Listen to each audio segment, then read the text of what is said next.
The moment Harlan Voss decided to ruin a woman's life, he did it the way he did everything, with a smile on his face and a glass of bourbon in his hand.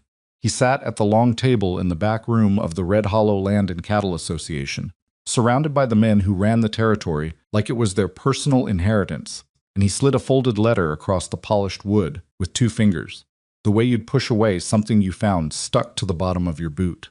Lillian Hartwell, he said, and the name came out of his mouth like a punchline.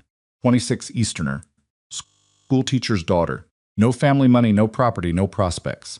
He paused to let the room settle into the joke before he finished it. And according to her own physician's records, barren. The laughter that followed wasn't loud. It didn't need to be. These were men who understood that the cruelest things didn't require noise. Send her to Rains, Voss said, folding his hands. Let him have his mail-order bride. Let the whole territory watch what happens when you put a broken woman on a broken ranch. Not one man at that table objected. Not one of them thought about what it meant to use a person as a prop in someone else's humiliation. They just signed the paperwork, sealed the arrangement, and sent the letter east to a woman who had no idea she was being offered a life as a joke. If you've ever been handed something that looked like a gift but was actually a trap, then you already know how this story begins. If you've ever been underestimated so completely that the people dismissing you didn't even bother to hide it, then you know Lillian Hartwell before you've heard a single word about her. Stay with us. Subscribe to the channel so you don't miss what comes next, because this story gets more complicated, more surprising, and far more devastating before it gets better. Hit the like button, drop a comment with the city and country you're watching from. We want to see how far this story travels. And now let's go back to the beginning. The letter arrived on a Tuesday, which Lillian would later think was appropriate, because nothing that changed her life had ever bothered to arrive on a day that felt significant. She was in the middle of correcting arithmetic papers when Mrs. Aldridge, the landlady, knocked twice and slid the envelope under the door without a word. That was how things worked in the boarding house on Clement Street. No ceremony, no explanation. You got your mail, and you figured out the rest yourself. Lillian set down her pen. She looked at the envelope for a moment before she opened it. The letterhead read, Western Settlement Bureau Matrimonial Correspondence Division. Below that, in careful bureaucratic print, was an offer. A rancher in the Red Hollow Territory of Wyoming was seeking a wife. The arrangement included transportation, a signed marriage certificate upon arrival, and room and board in exchange for domestic partnership. The language was formal enough to sound almost dignified, which was how Lillian knew it had been written by someone who understood that the dignity was mostly decoration. She read it twice, then she folded it and set it on her desk beside the arithmetic papers. She was 26 years old. She had $17 in a tin box under her bed, a teaching position that paid just enough to keep her from going hungry, and a letter from the physician's office that she'd been carrying around for 4 months like a stone in her coat pocket. A letter that had informed her, in clinical and bloodless language, that the illness she'd had the previous winter had likely left her unable to conceive children. She hadn't told anyone about the letter. There was no one to tell. Her mother had died when she was 15. Her father had followed 3 years later, leaving behind a small library, a set of surveying instruments, and a debt that took Lillian 2 years to pay off. She had no aunts or uncles she was close to, no suitors who'd lasted long enough to matter, and a social circle that consisted largely of other underpaid women who were too tired in the evenings to do much more than drink tea and complain about the cold. The life she had was manageable. That was the most honest word for it. She could get through a week without anything going badly wrong. She had a room with a window.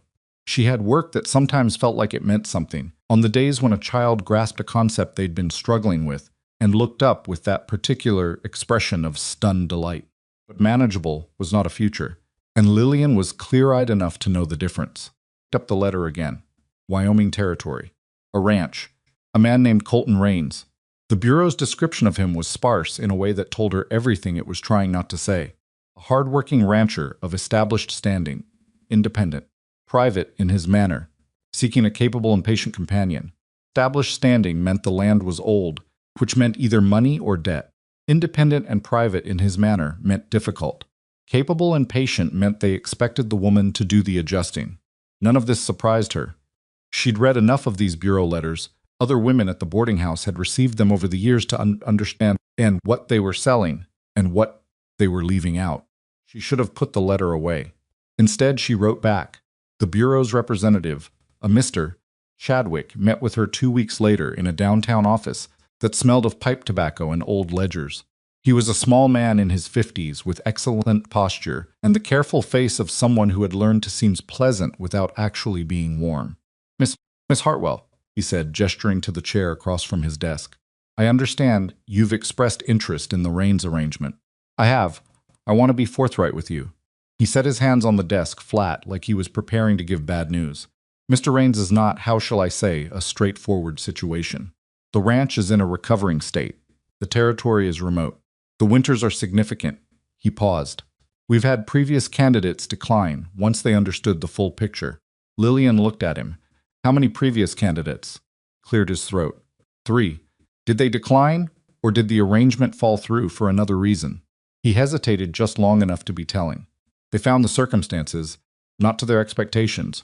What are his circumstances exactly? Chadwick shifted in his chair. The ranch is currently operating at a reduced capacity.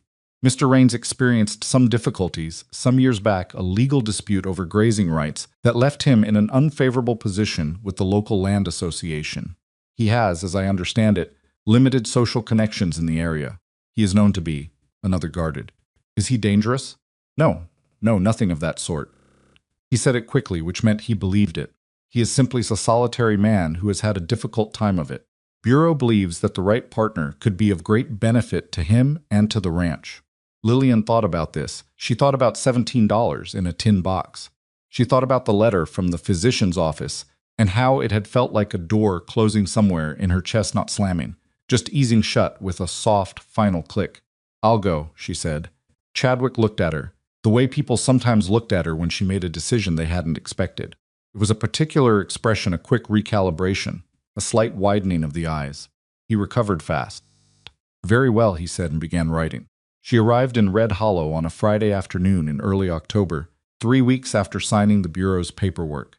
The stagecoach left her at the edge of a town that was smaller than she'd imagined, and more worn than the Bureau's careful language had suggested, a main street of wooden storefronts, a feed store, a saloon with a crooked sign, a post office that shared its building with a dry goods shop. The stagecoach driver handed down her 2 bags without ceremony and climbed back up before she'd finished getting her bearings. She stood on the hard-packed road and looked at the town. And the town, in the way that small towns do, looked back. There were maybe a dozen people visible on the street. A woman sweeping a porch steps stopped sweeping. A man outside the saloon straightened up from where he'd been leaning and said something to the man beside him, low enough that Lillian couldn't hear it. But she caught the shift in attention, the way the second man turned to look at her with a slow, deliberate interest that had nothing welcoming in it. A boy of about 12 ran up to her. You the bride for Raines? I'm Miss Hartwell, she said. The boy stared at her for a moment, like she was something strange and possibly threatening. Then he turned and ran back the way he'd come, and she heard him say to someone around the corner, "She looks real enough," which told Lillian everything she needed to know about what Red Hollow had been expecting. She asked at the post office for directions to the Raines ranch. The woman behind the counter, 40-ish, with a face that had decided years ago not to bother with softness, gave her the directions in a flat, clipped voice and then added, as Lillian was turning to leave, "You know what you're getting into? I know what I've been told. That's not the same thing." Lillian looked at her. "No," she agreed, "it rarely is." She walked out. The ranch was 4 miles from town, which she'd known from Chadwick's paperwork, but 4 miles with 2 bags and October wind cutting across open land was a different kind of 4 miles than the kind you read about on paper. She was tired and cold, and her left shoulder ached by the time the structure came into view, a main house, a barn, a bunkhouse that looked like it hadn't been occupied in years, and a series of fence lines that were mostly standing but wanted attention. It was not by any measure a prosperous picture, but it wasn't the disaster she'd half braced herself for either. The main house had 4 walls and a roof and firewood stacked against one side. The barn was sound. The land around it was flat and wide and dormant for the season, but good land, she could see that. Her father had been a surveyor, and he'd taught her to read land the way other fathers taught their children to read books. She set her bags down at the edge of the yard and looked at the house. The door opened before she knocked. Colton Raines was not what she'd expected, which was something she was beginning to understand about this entire situation. It almost never was what you expected. He was tall, and he'd been handsome once in a rough-edged way, and the remnants of it were still visible if you looked. But mostly what she saw was a man who'd been carrying something heavy for a long time and had learned to move around it rather than put it down. He was maybe 32 or 33, with dark hair that needed cutting and a jaw that needed a razor and eyes that took her in with the careful, measuring attention of someone who'd been surprised before and hadn't liked it. Stood in the doorway and looked at her. She looked back. "You're Lillian Hartwell," he said. "Yes." "You walked from town." It wasn't a question. He'd probably been watching since she came up the road. "The stagecoach doesn't come out this far," she said. He looked at her bags on the ground and then back at her. Something shifted in his expression that she couldn't quite name.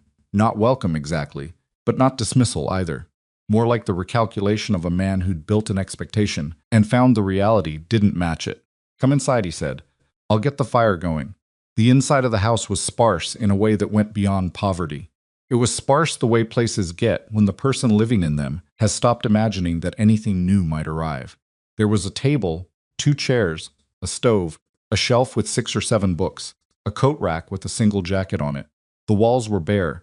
The window over the table had a curtain that might have been white once. The floor was swept clean. Colton added wood to the stove without looking at her and said, "There's a room at the back, separate from mine." "All right. I'm not—" He stopped. Started again. "I don't know what Chadwick told you. Told me the ranch is in a recovering state, that you've had legal difficulties with the land association, and that you're private in your manner." Colton turned to look at her.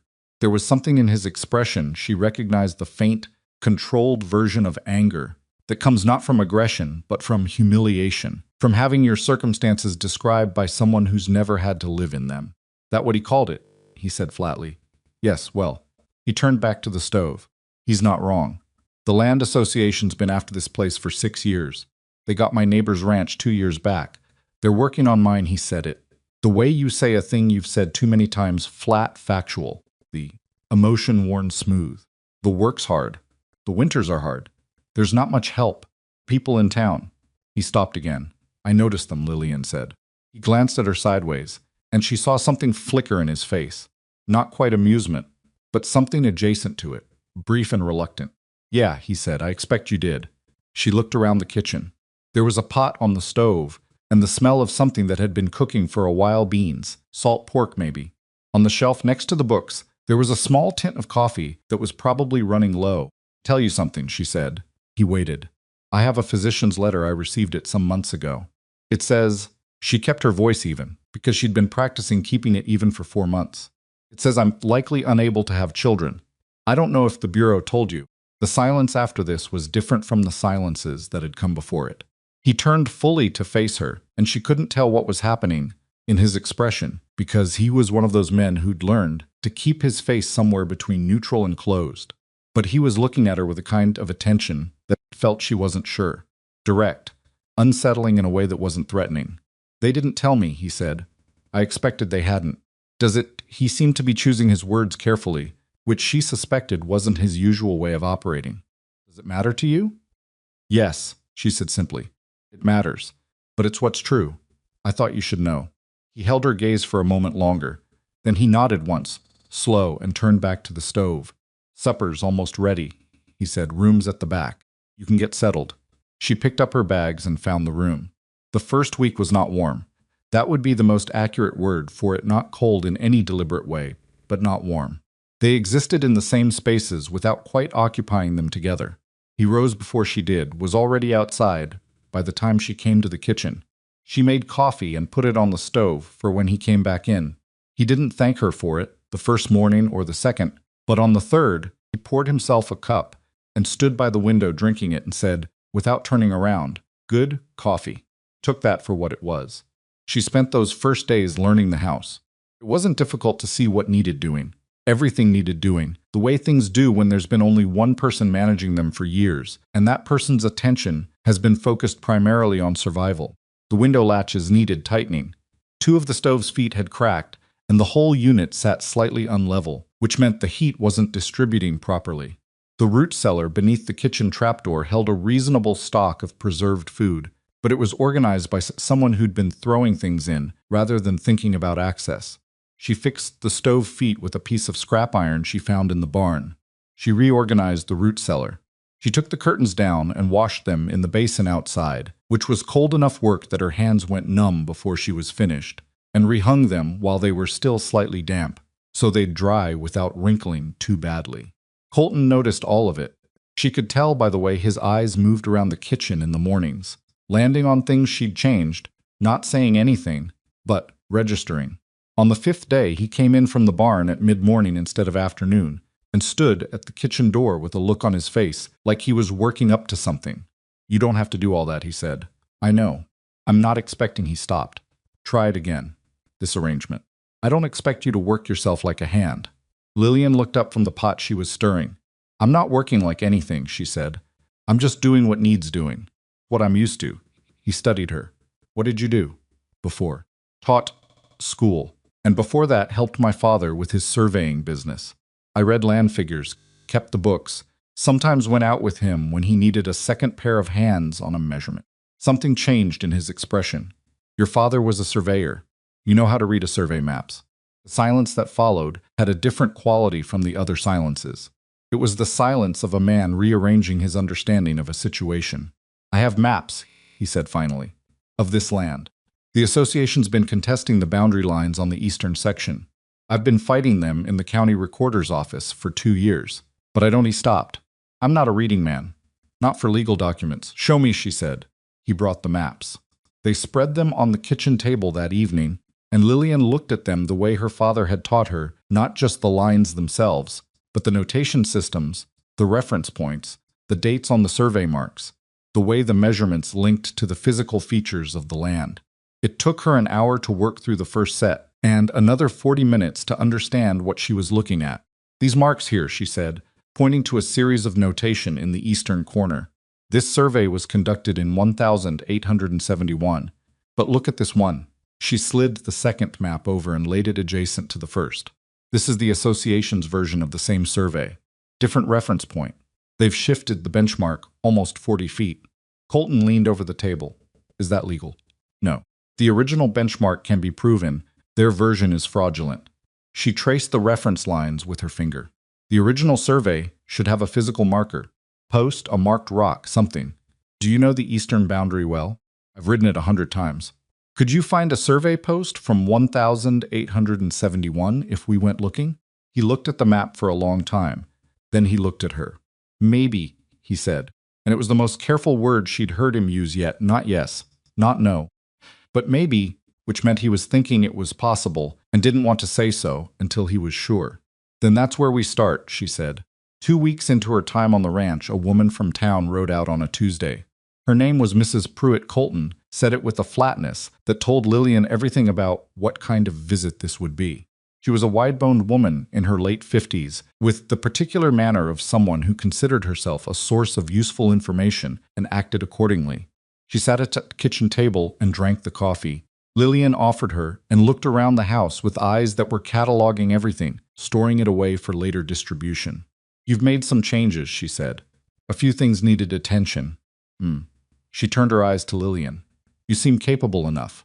I'll grant you that." It was said in a tone that made the grant feel like a grudging concession against better judgment. Red Hall wasn't sure what to expect, if I'm honest. What were they expecting? Mrs. Pruitt folded her hands around her cup. "A woman who wouldn't last the month. If I'm being honest." Lillian looked at her steadily. "You're being honest." "What I do." She didn't seem embarrassed by it. "Raines is not an easy man. The ranch is not an easy situation. 3 women before you turned around within days. Town figured you'd do the same." She paused. "Some of them are a little put out that you haven't." "Put out."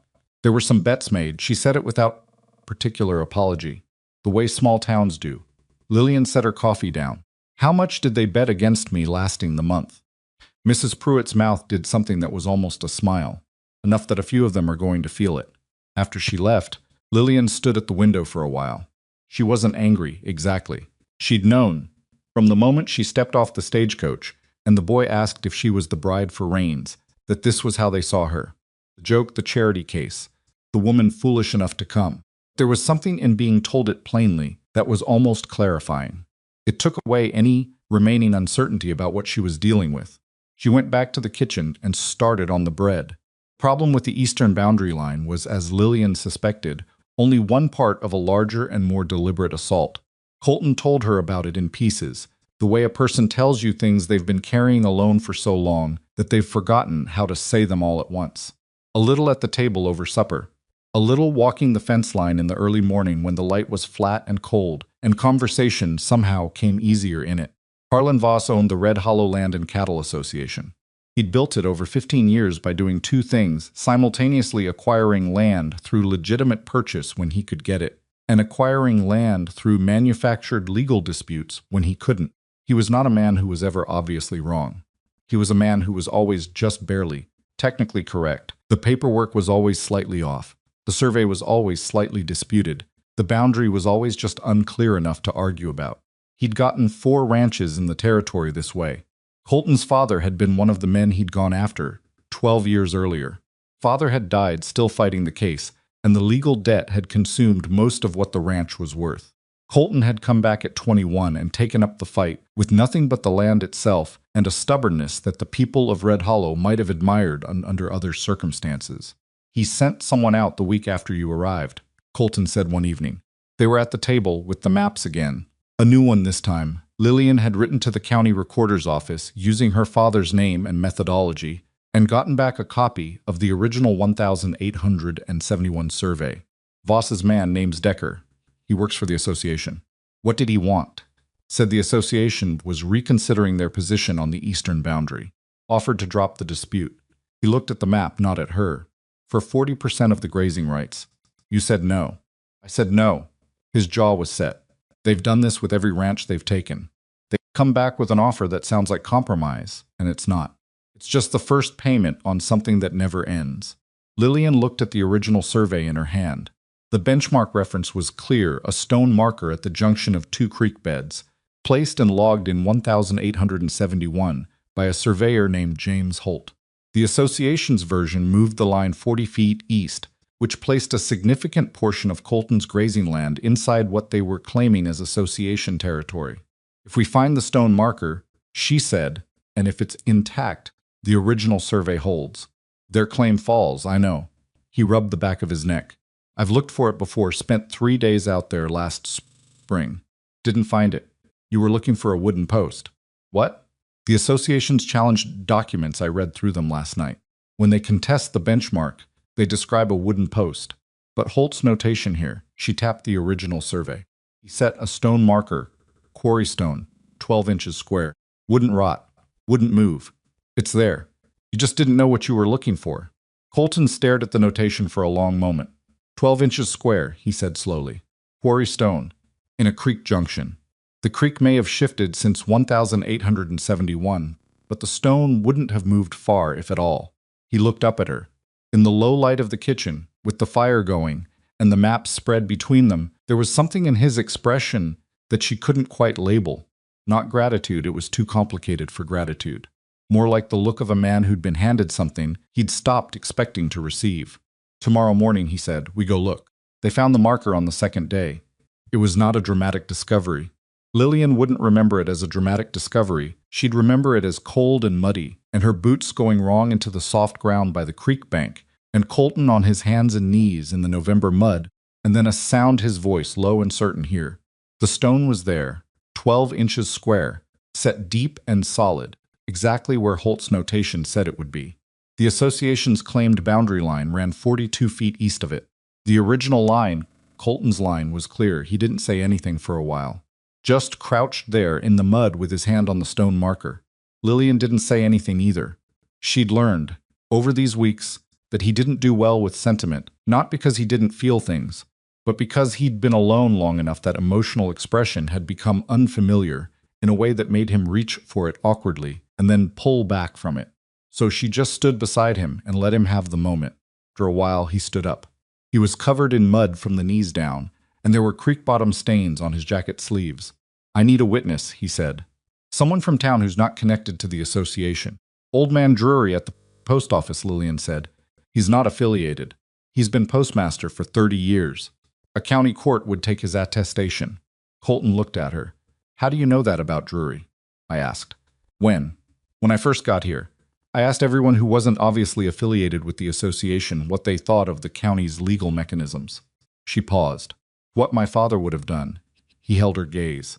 Cold was sharp, and the light was going flat in the way it did out here at the end of an autumn afternoon, and somewhere on the property a fence post was loose and banging in the wind. He said, "Yes, why did you come here?" It was the first time he'd asked. She'd wondered when he would. She thought about the honest answer for a moment. Not the practiced version, the real one. Because the life I had was survivable, she said. And I wanted something more than survivable. He stood with that for a moment. Then he nodded. Once the same slow nod he'd given her when she told him about the physician's letter. "Yeah," he said. "Me too." They walked back to the ranch in the cold, the stone marker behind them in the mud, the boundary line finally, definitively, proven. It should have been the end of the trouble. It was not the end of the trouble. First threat came 3 days after they went to Drury. It wasn't Decker this time. It was a man Lillian hadn't seen before lean, with the careful-eyed look of a man who worked at staying unimportant, who arrived at the ranch on a gray morning when Colton was in the barn and knocked on the kitchen door, like he was just a traveler looking for water. "Mrs. Raines," he said. He said it like a test watching to see how she'd react to the name. "Can I help you?" He looked past her into the kitchen. "Nice place," he said. "Cozier than it used to be, I'm told. What do you want?" He smiled. It was the kind of smile that was designed to look friendly and succeeded only in looking practiced. "Mr. Voss would like you to know that he's aware of the survey research you've been doing. He finds it impressive. He wanted to relay his personal admiration. His personal admiration. He's a man who respects ambition." The smile stayed exactly where it was. He also wanted to relay that Red Hollow is a small territory.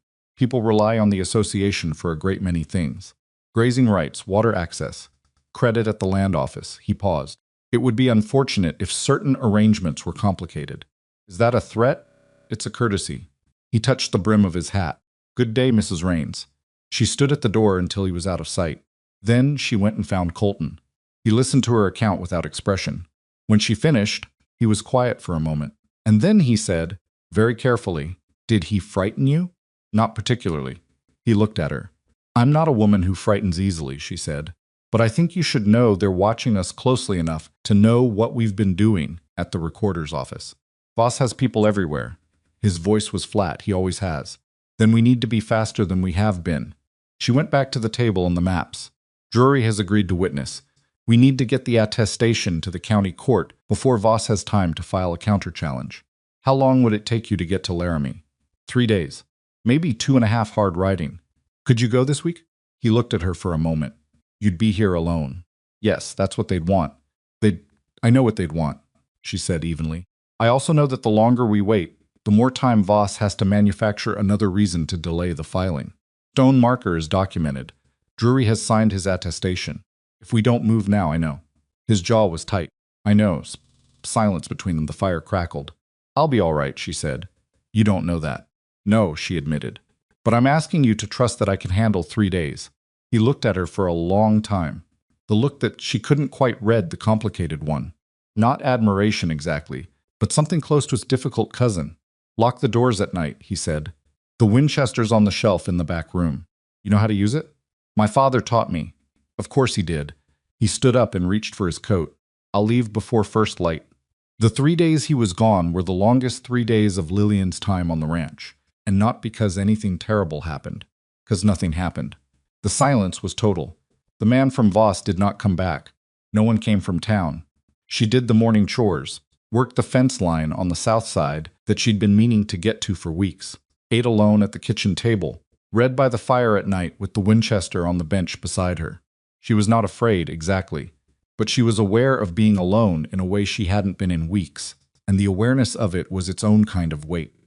On the second night, she found herself sitting at the kitchen table, long past dark, with a cup of cold coffee, and the original survey spread out in front of her, thinking about what Colton had said. "Me too." 2 words, and then he'd walked away from them. Back to the practical problem. The way he always walked back to the practical problem. She thought about what it meant to survive something long enough that survival itself became the whole definition of your life. She'd seen it in herself.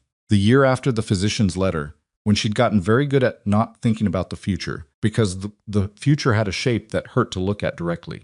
You got through the week. You marked the arithmetic papers. You put the $17 in the tin box. She thought maybe that was what had happened to him, too. Years of fighting something unwinnable had narrowed his whole life down to the fighting. He'd forgotten there was supposed to be something else on the other side of it. She put the survey away and went to bed. Colton came back on the evening of the third day, just as the light was failing.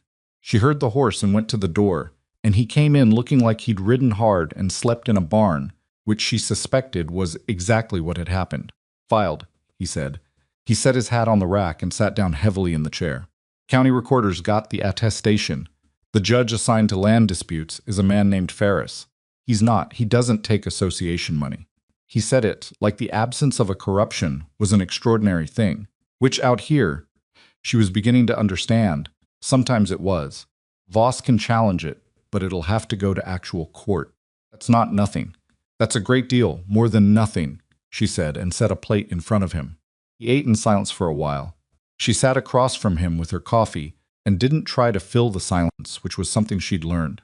He needed not the filling of silences, but the comfortable presence in them. "Town knows," he said. "Voss's man Decker was in the saloon last night when I passed through. Made a point of saying it loud enough. Something about the Raines woman, thinking she's a lawyer. Got a laugh. I imagine he did. Doesn't bother you?" "It bothered me," she said carefully. "And then I decided it was more useful as information than as an insult." He looked up from the plate. "What kind of information?" "That Voss is uncomfortable. Men who aren't worried don't bother to mock the people worrying them. He knows the survey documentation is solid. He's trying to turn the town against us before it gets to court." Colton put the fork down. He looked at her in the way he sometimes looked at her, that measuring look, that recalibration. "Lillian," he said, "yes. Where did you learn to think like that?" "My father," she said. "He used to say when the other man starts making noise, it's because you've got something he can't legally take from you." For a moment something moved across Colton's face. Not the controlled, careful expression he usually maintained, something more unguarded than that. Something that was almost the beginning of a smile. "Smart man," he said he was. She picked up her cup. "Get some sleep. We've got the south fence to finish tomorrow, and the weather's turning." He nodded and stood and took his plate to the basin. And that night, for the first time since she'd arrived, Lillian slept without the Winchester on the bench beside her.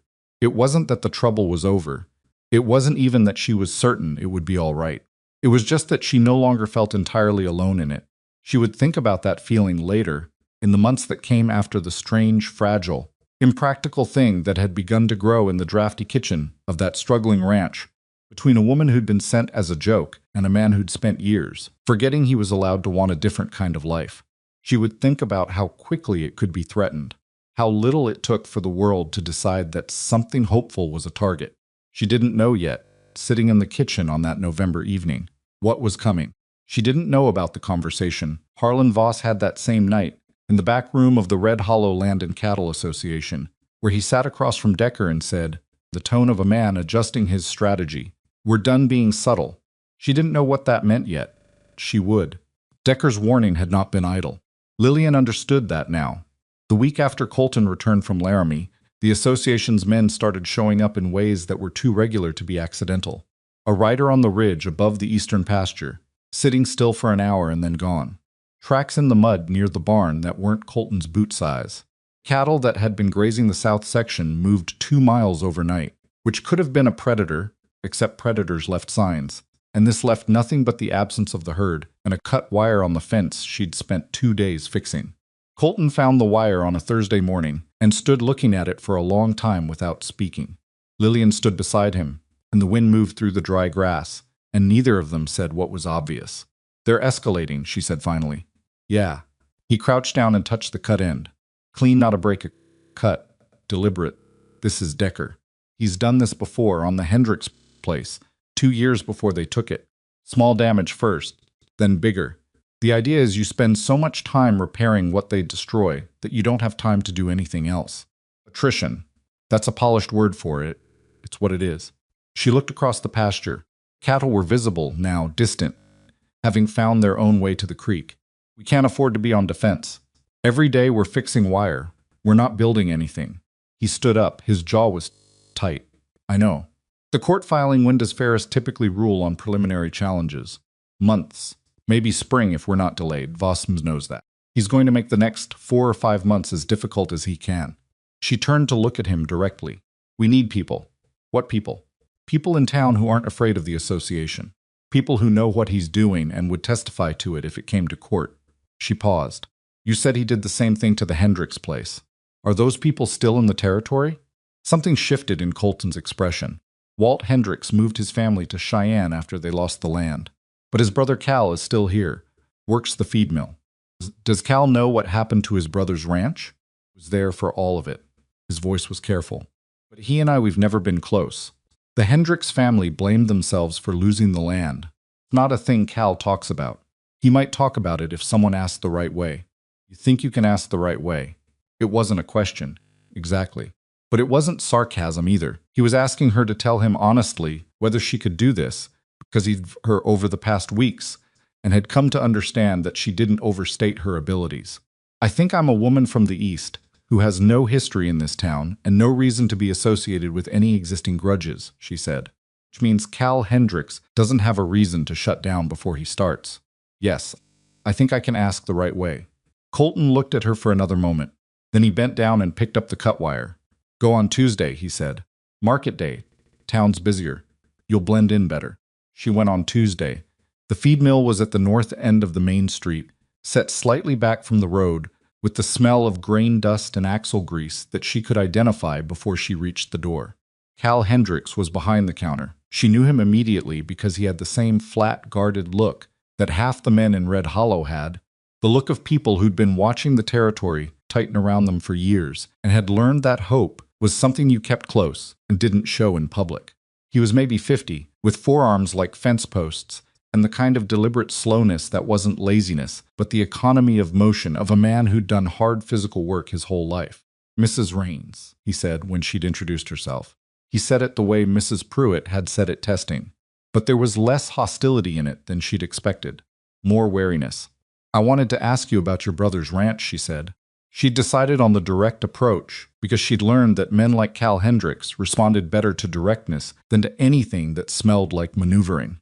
Quiet for a moment. That's a subject people around here generally leave alone. I know, I'm not from around here. She kept her voice level. Voss's men cut our fence wire last week. We lost a section of the south herd.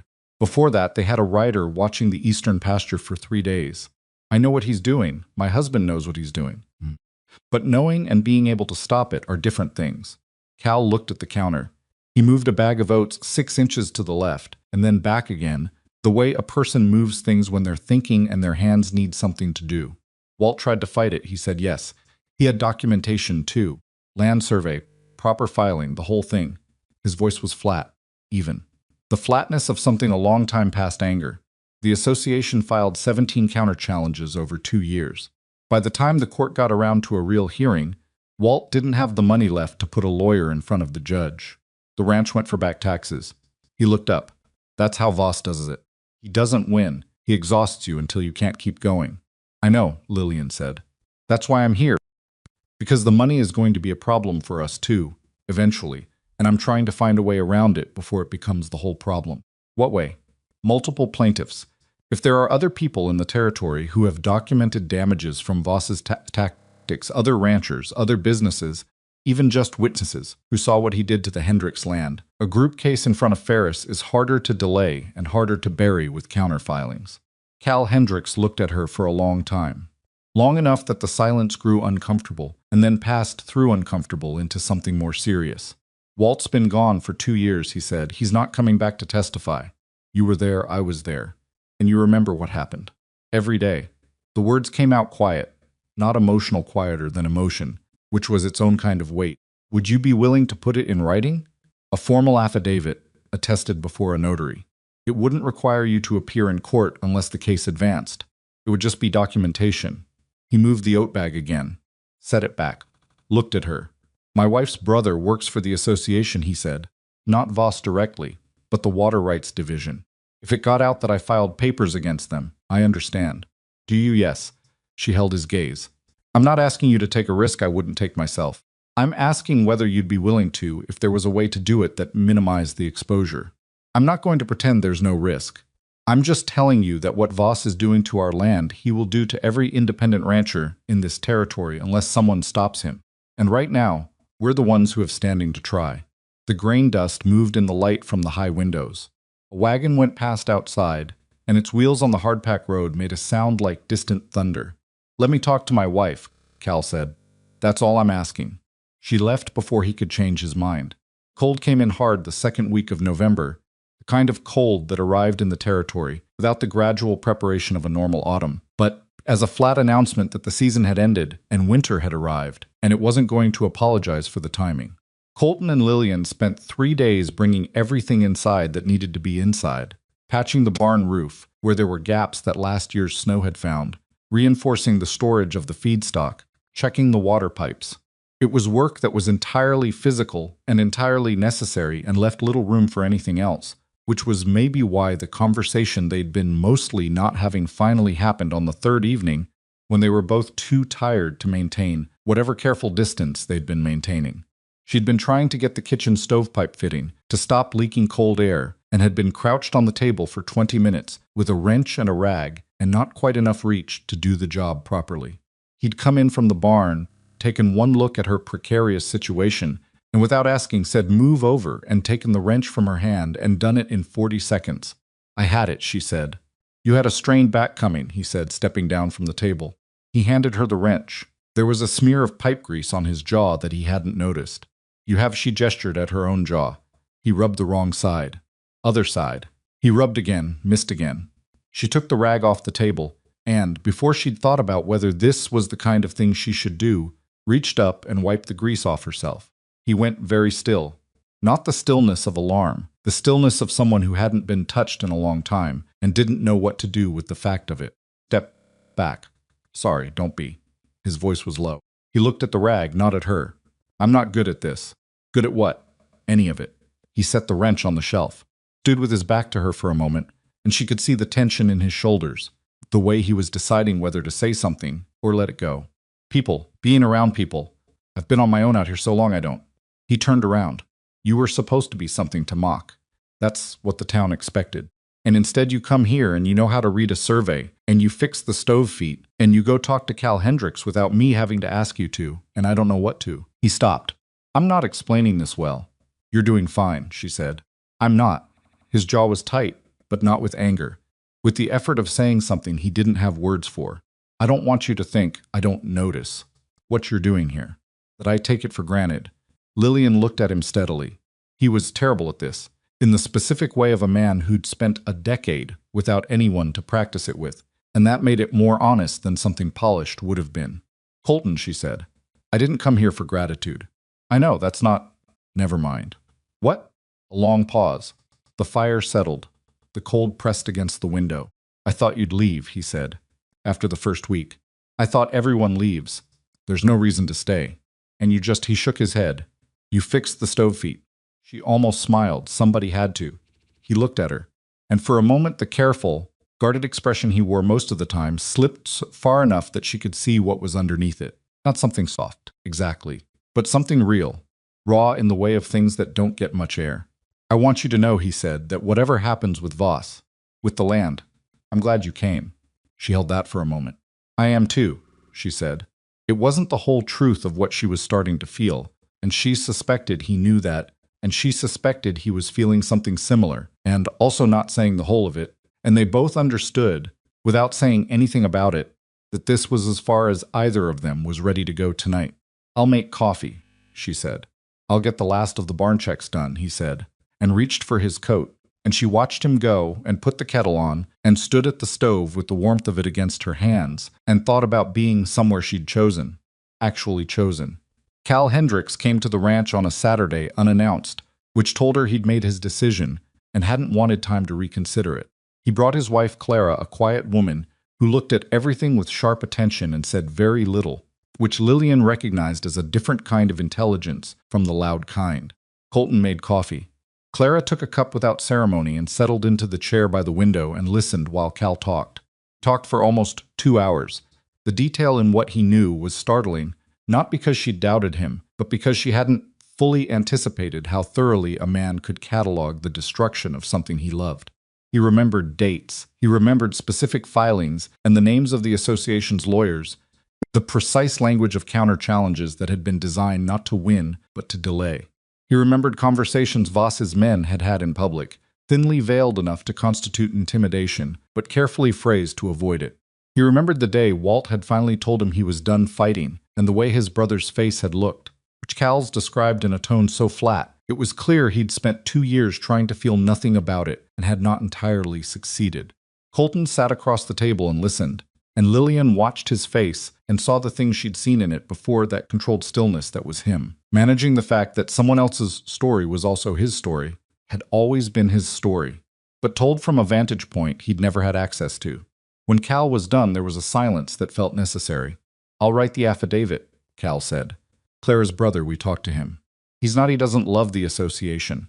He took the work because it was work. He's not going to raise a fuss." He looked at Colton. "You're not going to win this with one document. You know that." "I know. You're going to need money for the long fight. County court is a start, but if Voss appeals and he will, it goes to Laramie. Expensive." "I know." Colton's voice was quiet. "I don't have it figured out." "There are 2 other ranchers," Cal said. "Tom Bauer on the western boundary, and the Reyes family north of town. Voss has been working them both, the same way he worked Walt. Same slow pressure. They're not at the crisis point yet, but they're watching you." He looked at Lillian, not at Colton. "They're watching what happens to you. Then we need to not lose," Lillian said. Clara from the window made a sound that was almost a laugh. "Almost. Practical woman," she said. It was the first thing she'd said in 2 hours, and it landed like a compliment. After they left, Colton sat at the table for a long time with his hands folded and the remains of the coffee going cold. "Tom Bauer hasn't spoken to me in 4 years," he said. "We had a dispute over water access. Nothing serious in the scheme of things, but he's not he holds things. Would he hold a grudge against Voss more than he holds one against you? Probably. Then someone needs to ask him." He looked at her. "You going to handle that one too?" "I think that one should be you," she said. "Man to man, neighbor to neighbor. He needs to hear it from you directly." Something moved in his expression, not reluctance, more like the awareness of something uncomfortable that was nevertheless right. "Yeah," he said. "It doesn't have to be elegant," she said. "It just has to be honest."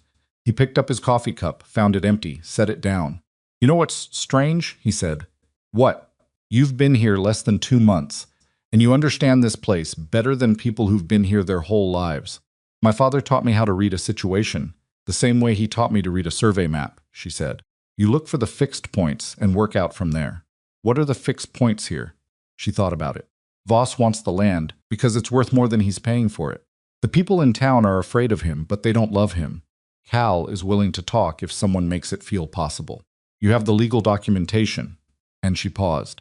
"And you've been fighting alone for a long time, and you're better at it than you think you are, but not as good as with someone beside you." He looked at her for a long moment. "Yeah," he said quietly. "That last one might be right." Colton rode to the Bauer Ranch on a Tuesday and came back on Wednesday evening looking like the conversation had gone exactly as awkward as he'd expected, and something had come out of it anyway. He came in, sat down, accepted the plate she put in front of him, and after the first few bites said, "Bauer's in. He's got his own survey irregularities. Different parcel, same tactic. Good." He stopped, ate another bite. He said he was sorry about how the town treated you when you first arrived. Lillian looked up. Tom Bauer said that in his way, which is not a particularly graceful way, but he said it. He didn't look up from the plate. He said the whole thing with the bets was Decker's idea, and most people went along because they were afraid not to. He said you didn't deserve it." She was quiet for a moment. She hadn't realized until he said it how much she'd needed to hear it, which was an uncomfortable thing to realize. "It doesn't matter now," she said. "Maybe not. But it matters that he said it." He looked up then, briefly. "It matters to me."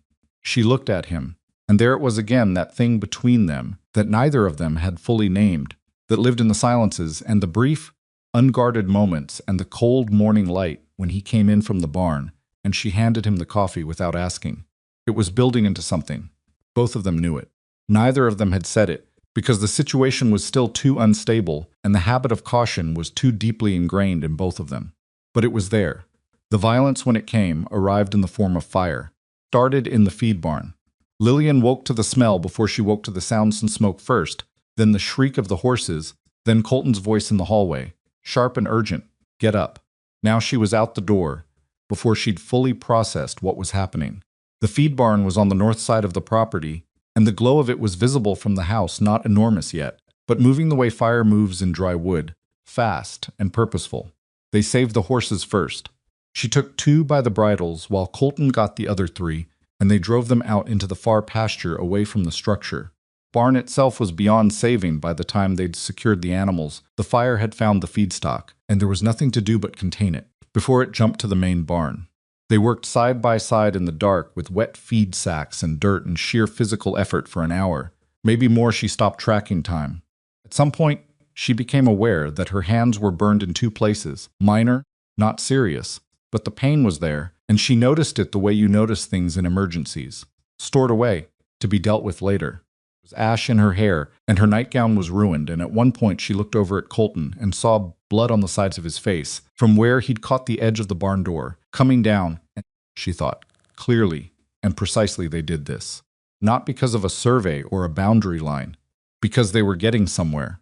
Because the filing in Laramie was going to hold, and Voss knew it, and this was the escalation Decker had signaled 2 months ago. The main barn held. By 2 in the morning, the feed barn was a ruin, and the rest of the property was intact. Stood outside in the cold breathing. Lillian's hands hurt, and there was ash everywhere, and the smell of smoke was going to be in everything for days. Evidence, she said. Her voice came out rough. Colton looked at her. Don't touch anything in there until morning. The way it started the origin point, it's important. She coughed. Breathed. My father worked with the county assessor once on a property dispute that involved a fire. They can tell the difference between an accident and a start point. He was quiet for a moment, looking at the ruin of the barn.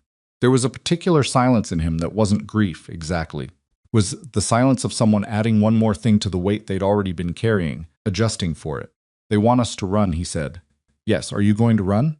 She looked at him. Ash in her hair, burned hands, ruined nightgown, 2 in the morning in Wyoming November, with a barn smoldering behind them. No, she said. He nodded once, the same slow nod. Me neither, he said. The sheriff came out the next morning. His name was Doyle, a man, in his 60s, who had the careful non-committal demeanor of someone who'd survived in a difficult county by not committing to anything too strongly. He walked through the ruin, asked some questions, wrote some things in a notebook, and then stood at the edge of the property, looking toward the road. Can't say what caused it, he said. I can, Lillian said. He looked at her. The fire started in the northeast corner of the structure, in the feed hay storage. That section was loaded 4 days ago. I did it myself. The hay was dry, but it was not spontaneously combustible. We had no heat source in that corner. No lanterns, no lighting of any kind. She'd gone through the ruin carefully that morning, while Colton was in town. Her hands still hurt, but she'd used them anyway. The origin point shows what looks like an accelerant. The wood is charred in a pattern, consistent with something having been poured on it, not a fire that spread from a single spark. Doyle looked at the ruin. He looked at his notebook. That's a serious accusation, he said. I haven't named anyone, she said. I've described what the physical evidence shows. Quiet for a long time. Then he said carefully, the association carries a lot of weight in this county. I'm aware of that. Filing a report that points toward arson, toward parties connected to Harlan Voss, that's not something I can do without. There would need to be more evidence than a fire pattern. I know. She held his gaze. I'm not asking you to do anything right now, Sheriff. I'm asking you to write down what I described in your notebook, accurately. Because if there's a next time, and I believe there will be a next time, I want it documented that we told you the truth about this one. He looked at her for a moment. Then he wrote in his notebook. It wasn't victory. It wasn't close to victory. But she'd looked the county's institutional inertia in the face and may sent write something down. And that was something. They rebuilt the feed storage from salvaged lumber, and 2 men Colton had known from the early days of the ranch who came out without being asked, which understood was the first sign of something shifting in the way the territory was watching them. Word had spread it moved through a small community the way everything moved, fast and quiet, person to person. People knew about the fire. They knew about the sheriff's visit. They were drawing their own conclusions, and some of them were drawing conclusions that were not favorable to the association. Mrs. Pruitt came by again on the Saturday after the fire. Came with a covered dish, which was not something she'd done before. She set it on the kitchen table and looked around in the way she always did, cataloging. Tom Bauer says you're building a case, she said. Tom Bauer talks too much, Colton said he does. But in this instance, she set her hands flat on the table. In this instance, he might not be wrong to be talking. There are people in this town who have something to say about Harlan Voss. People who've been saying nothing for years because there was nothing useful to say it to. She looked at Lillian. There becomes something useful to say it to a lawyer, a court, a group filing some of those people might speak. Lillian looked at her for a moment. "Why are you telling me this?" she asked. Mrs. Pruitt's expression shifted slightly, not into softness exactly, but into something more honest than her usual manner. "Because I was one of the people who laughed when you arrived," she said. It was said without particular self-flagellation, just plainly. "I thought you'd be gone in a week. I was wrong, and I know when I'm wrong." She picked up her coat from the back of the chair. "There are 4 families I know of who have documents they never thought were worth anything. I'll mention that someone might want to look at them." She left. Colton looked at the covered dish. "What is that?" "I think it's a casserole," Lillian said. "She's never brought a casserole." "No." She looked at the door Mrs. Pruitt had closed behind her. "Things are changing slowly." "Everything real changes slowly," she said. "The fast changes are usually the ones that don't last." He was quiet for a moment, and then he said, "I want to show you something." He led her outside, around the back of the house, past the site of the ruined feed barn, to the flat field that ran behind the property toward the western rise. It was late afternoon, the light going golden and flat in the way it did out here, the kind of light that made even struggling land look temporarily magnificent. He pointed to the field. "Next spring," he said, "if we make it through the court case with the land intact, this section could carry a second herd. Better grazing than the south. I've been thinking about it for 2 years, but there wasn't any point in planning when I didn't know if we'd still have the land." She looked at the field. "It's good land," she said, because it was. She could see it the way it ran level, the direction the water would drain in spring, the grass that would come back green and thick given the chance. "Yeah." He was quiet for a moment. "I haven't talked about the future much. It felt like there wasn't one to plan for." She looked at him. He was looking at the field, not at her. The way he said important things, sometimes to the middle distance, to the land or the fire or the maps, not directly, because direct was still hard for him. "There's one now," she said. He was quiet for a moment. "Maybe," he said. But the way he said it was different from the careful maybes of the early weeks. It was a maybe that meant yes, if everything holds. A maybe that was a planning word. She looked at the field, gold in the afternoon light, and thought about what she'd told Chadwick in that tobacco-smelling office, that manageable wasn't a future, and she wanted something more than manageable. She thought she might be standing in it, damaged and uncertain, and requiring enormous amounts of work, but real, genuinely real. She didn't say any of this to him. She just stood beside him in the field and looked at the land. And then she became aware that she was warm, despite the cold. Not from the air, from standing close enough to him that his arm was brushing hers, and neither of them had moved away from it. The light faded, the field went gray. "Come inside," she said. "I'll start supper." He followed her in.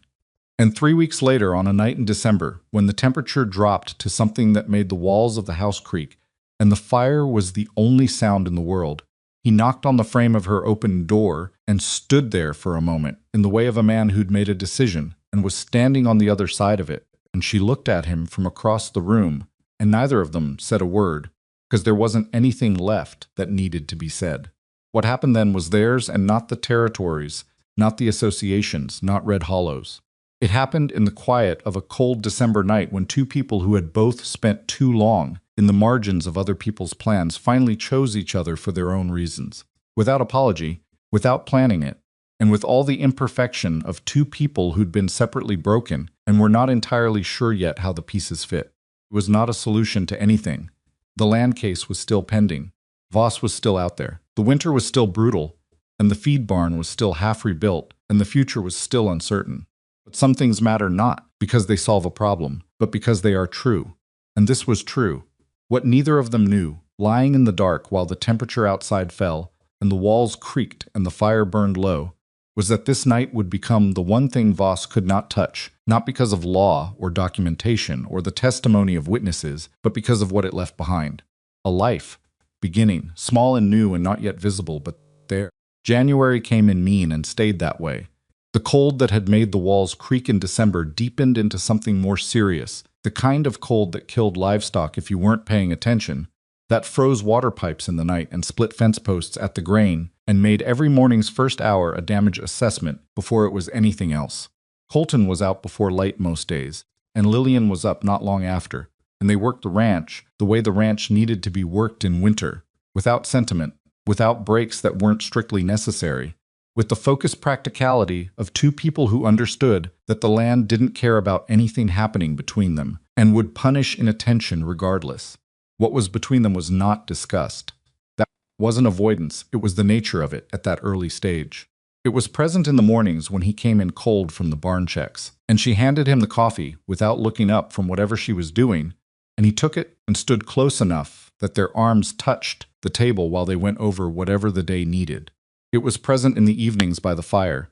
It was present in the way he'd started saying her name at the beginning of sentences, where he hadn't before, not as a call for attention, but as a way of including her. Lillian, the north fence is going to need work before February. Like she was a fixed point in his orientation. Like she'd always been there. Neither of them put words to it, because neither of them fully trusted words yet, and because the situation with us was still sitting on top of everything else like a stone. And there was a practical understanding between them that the emotional ground they'd found was fragile, and they would not risk it by dragging it into the daylight before it was ready. She knew in January that something was different about her body. She didn't say anything. She held it alone for 2 weeks the way she'd held the physician's letter alone, not from dishonesty, but from the need to be certain before she made it real to anyone else. The letter had said likely. It had not said impossible. She'd known that. She'd kept it at a careful distance, that knowing, because hoping for something the physician had said was unlikely, was a particular kind of vulnerability she hadn't been willing to expose. By the end of January, she was certain. She sat with that certainty for 3 days. She didn't know how to say it. She'd spent 4 months after the letter learning not to grieve it, not to look at it directly, and now the thing she'd unlearned hoping for had happened, couldn't find the shape of the feeling because it was too large and too complicated, and underneath it, beneath the stunned disbelief and the something that was almost joy, there was fear. Specific practical fear that she recognized as the right kind of fear, to have not the shapeless kind, but the kind with edges and reasons. Voss's man had said it in November, standing at her kitchen door with his practiced smile. Red Hollow is a small territory. It would be unfortunate if certain arrangements were complicated. She'd understood it as a threat to the land case. Now she understood it could mean something else entirely. Child was not just a personal matter out here. In a territory where a man's right to his land was tied to his ability to hold it, a man with a family was also a man with vulnerabilities. Voss was the kind of person who cataloged vulnerabilities. She told Colton on a Wednesday evening in February because she'd made herself wait until she was sure and then made herself wait 3 more days until she'd decided what she thought about it. And then she'd stopped waiting because it was his, and he had a right to know. He was at the table with the court paperwork, a new filing from Voss's lawyers, a counter-challenge to the Laramie submission. That was exactly what Cal Hendricks had predicted, designed to delay rather than win. Colton had been going through it with the careful, grinding attention of a man who was not a reading man, but had made himself become one out of necessity. She sat down across from him and waited until he looked up. Then she told him. He went very still. It was a different stillness from the one she'd cataloged over the months, not the controlled stillness of a man managing emotion, but something prior to that, something before management was possible. He looked at her in a way that had nothing practiced in it. The physician said he started. I know what the physician said. How certain are you? Certain. He set the papers down. He put both hands flat on the table. He looked at them for a moment, large hands, scarred in 2 places from the work. One knuckle still not right from where it had been broken years ago, and healed wrong. And then he looked up at her and said, very quietly, Lillian. She waited. Are you all right? It was not the question she'd expected, and the unexpectedness of it hit her somewhere central. Not are you sure? Not what does this mean for the case? Not the dozen practical concerns that were legitimate and real. Just first, before everything else, are you all right? Yes, she said. And then because it was him, and she'd stopped lying to herself months ago. I'm frightened. Of what, Voss? She held his gaze. If he finds out a child is a leverage point, it's something that can be threatened. And we're in the middle of a land case that won't resolve until spring, at the earliest, possibly summer. And we're already on his list of problems he wants to make go away. Colton was quiet for a moment, processing. She watched him move through it, the initial emotion, whatever it was, and then the practical calculation settling in on top of it like a second layer. You're right, he said, he can't know. Not yet. Not until the court case is further along. Not until we're in a stronger position. How long can we? A few months, she said. Maybe 4 before it becomes obvious. Maybe less, he exhaled slowly. Looked at the papers, then back at her. We push harder on the Laramie filing. I'll write to the lawyer in Cheyenne that Bauer recommended. If we can get an actual hearing date set before... Yes, she'd already been thinking along those lines. And the affidavits from the other families. Mrs. Pruitt mentioned 4. We need to get those formally written before Voss has time to apply pressure to any of them. I'll ride to Bowers tomorrow. I'll go to Mrs. Pruitt. He nodded. Then unexpectedly, he stood up from the table and came around to her side of it and stood there for a moment in a way that she'd come to recognize as him wanting to do something he wasn't sure how to do. She stood up. He put his arms around her. Not smooth, he was not a smooth man, and his arms went around her the way a person does, something they haven't done in a long time. With the slight uncertainty of it, but solidly. She stood inside the circle of it and felt the warmth of him and the exhaustion he was carrying and the thing underneath, both of those that was the feeling he didn't have words for. We're going to be all right, he said into her hair. It was rough and imperfect and said like a man deciding something rather than a man who was certain, and that made it more true than certainty would have. I know, she said. They stood there for a moment in the cold kitchen while the fire burned and the wind worked at the corners of the house. Then she stepped back and said, Sit down, I'll make supper. We have a lot of planning to do. He almost smiled. Yes, ma'am, he said, and sat down. The next 6 weeks were the most intensive of everything they'd built since October. They moved on 3 fronts simultaneously: the legal case, the affidavit collection, and the quiet but urgent effort to get the ranch into a financial position that could withstand whatever Voss was going to do next. Lillian went to Mrs. Pruitt and collected the 4 families she'd mentioned. She went to each household herself, 2 ranching families and 2 town businesses, and sat at their tables and listened to what they had, which turned out to be more than she'd expected. Feed merchant who'd been systematically underpriced by association suppliers until his business was barely viable. A ranching family whose water access had been rerouted through a legal maneuver that had cost them 2 seasons of decent grazing. A widow whose late husband had died, disputing a boundary claim that she believed had been fabricated. Each of them had documentation partial, imperfect, the kind of record-keeping regular people do when they know something is wrong but don't have the resources to do it properly. Each of them had been keeping it in a box or a drawer for years, waiting for something that would make it worth bringing out. Lillian wrote the affidavits herself in the language she'd learned from her father's surveying work and the legal documents she'd spent months reading. She was not a lawyer. She knew how to describe facts plainly and specifically, in language that placed events in time and connected them to consequences. And she knew how to make a person feel that what they were saying mattered enough to be said carefully. By mid-March, she had 6 signed affidavits, witnessed by Drury at the post office, ready to send to the lawyer in Cheyenne.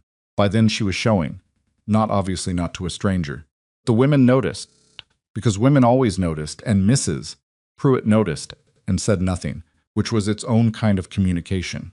The lawyer in Cheyenne, a man named Alderman, who had come recommended through Bauer's network, as someone who took land rights cases on a contingency basis when the documentation was strong enough, wrote back. In March, with something that was almost good news. The Laramie filing had survived Voss's counter-challenge. Judge Ferris had declined to dismiss it. There would be a preliminary hearing in April, and if the affidavit package was strong enough, Alderman believed they had a genuine case for a summary finding in their favor, which would resolve the boundary dispute without a full trial. However, his letter said, and Lillian read the however with the particular attention she gave to words that preceded bad news. I have been informed by a contact in Red Hollow that Harlan Voss has engaged the legal firm of Stroud and Marsh in Laramie. Stroud and Marsh have significant relationships with members of the Laramie judiciary, and I would caution against optimism regarding the preliminary hearing timeline. She read the letter twice, then handed it to Colton. He read it and set it down. Stroud and Marsh, he said. You know them? By reputation. They handled the Hendricks case at the end. He pushed the letter away with one finger, a gesture she recognized as him controlling something. They don't win on merit. They win on delay in relationships. Then we need to give Ferris something so solid that relationships don't overcome it. She pulled the letter back and read the relevant section again. Alderman says summary finding. That means Ferris rules without a full trial, based on the strength of the documentation alone.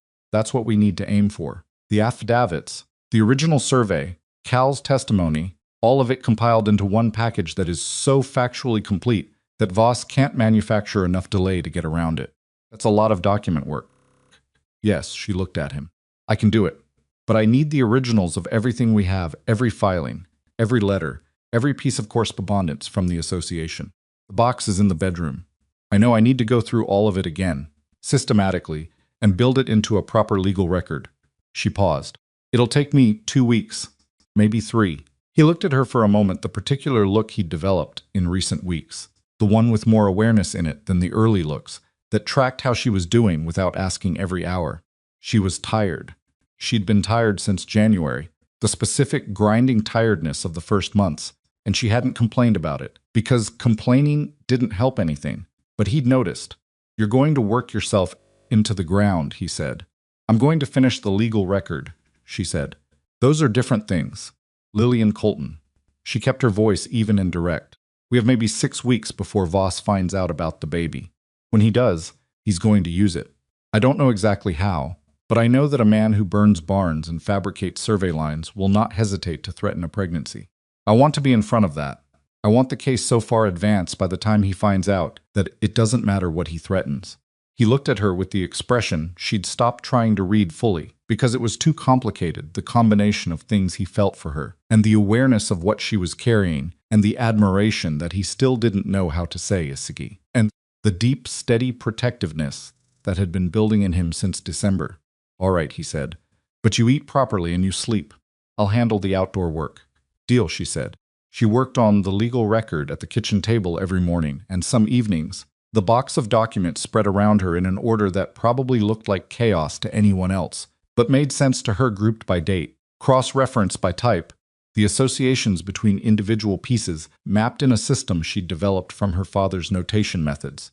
She was building an argument, and like all good arguments, it needed to be not just accurate, but navigable. A judge looking at it needed to be able to move through it and arrive at the right conclusion without having to work too hard to get there. Meanwhile, Colton rode the boundary lines and did the repair work and managed the herd with a focused, contained energy that she recognized as him channeling anxiety into physical labor, which was probably the right way to handle anxiety if you were built the way he was built. It was on a Thursday in late March, while she was working through a stack of association correspondence from 1,878, that she found it. She almost missed it. It was folded inside a larger document, a grazing rights letter she'd already cataloged like it had been placed there by accident or in a hurry. It was a single page, written in a different hand from the official association letterhead.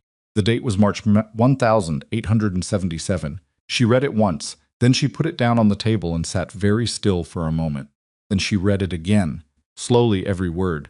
It was a letter from a man named Perkins. She didn't know the name, but the letter identified him as a deputy registrar in the Laramie County Records Office addressed to Harlan Voss.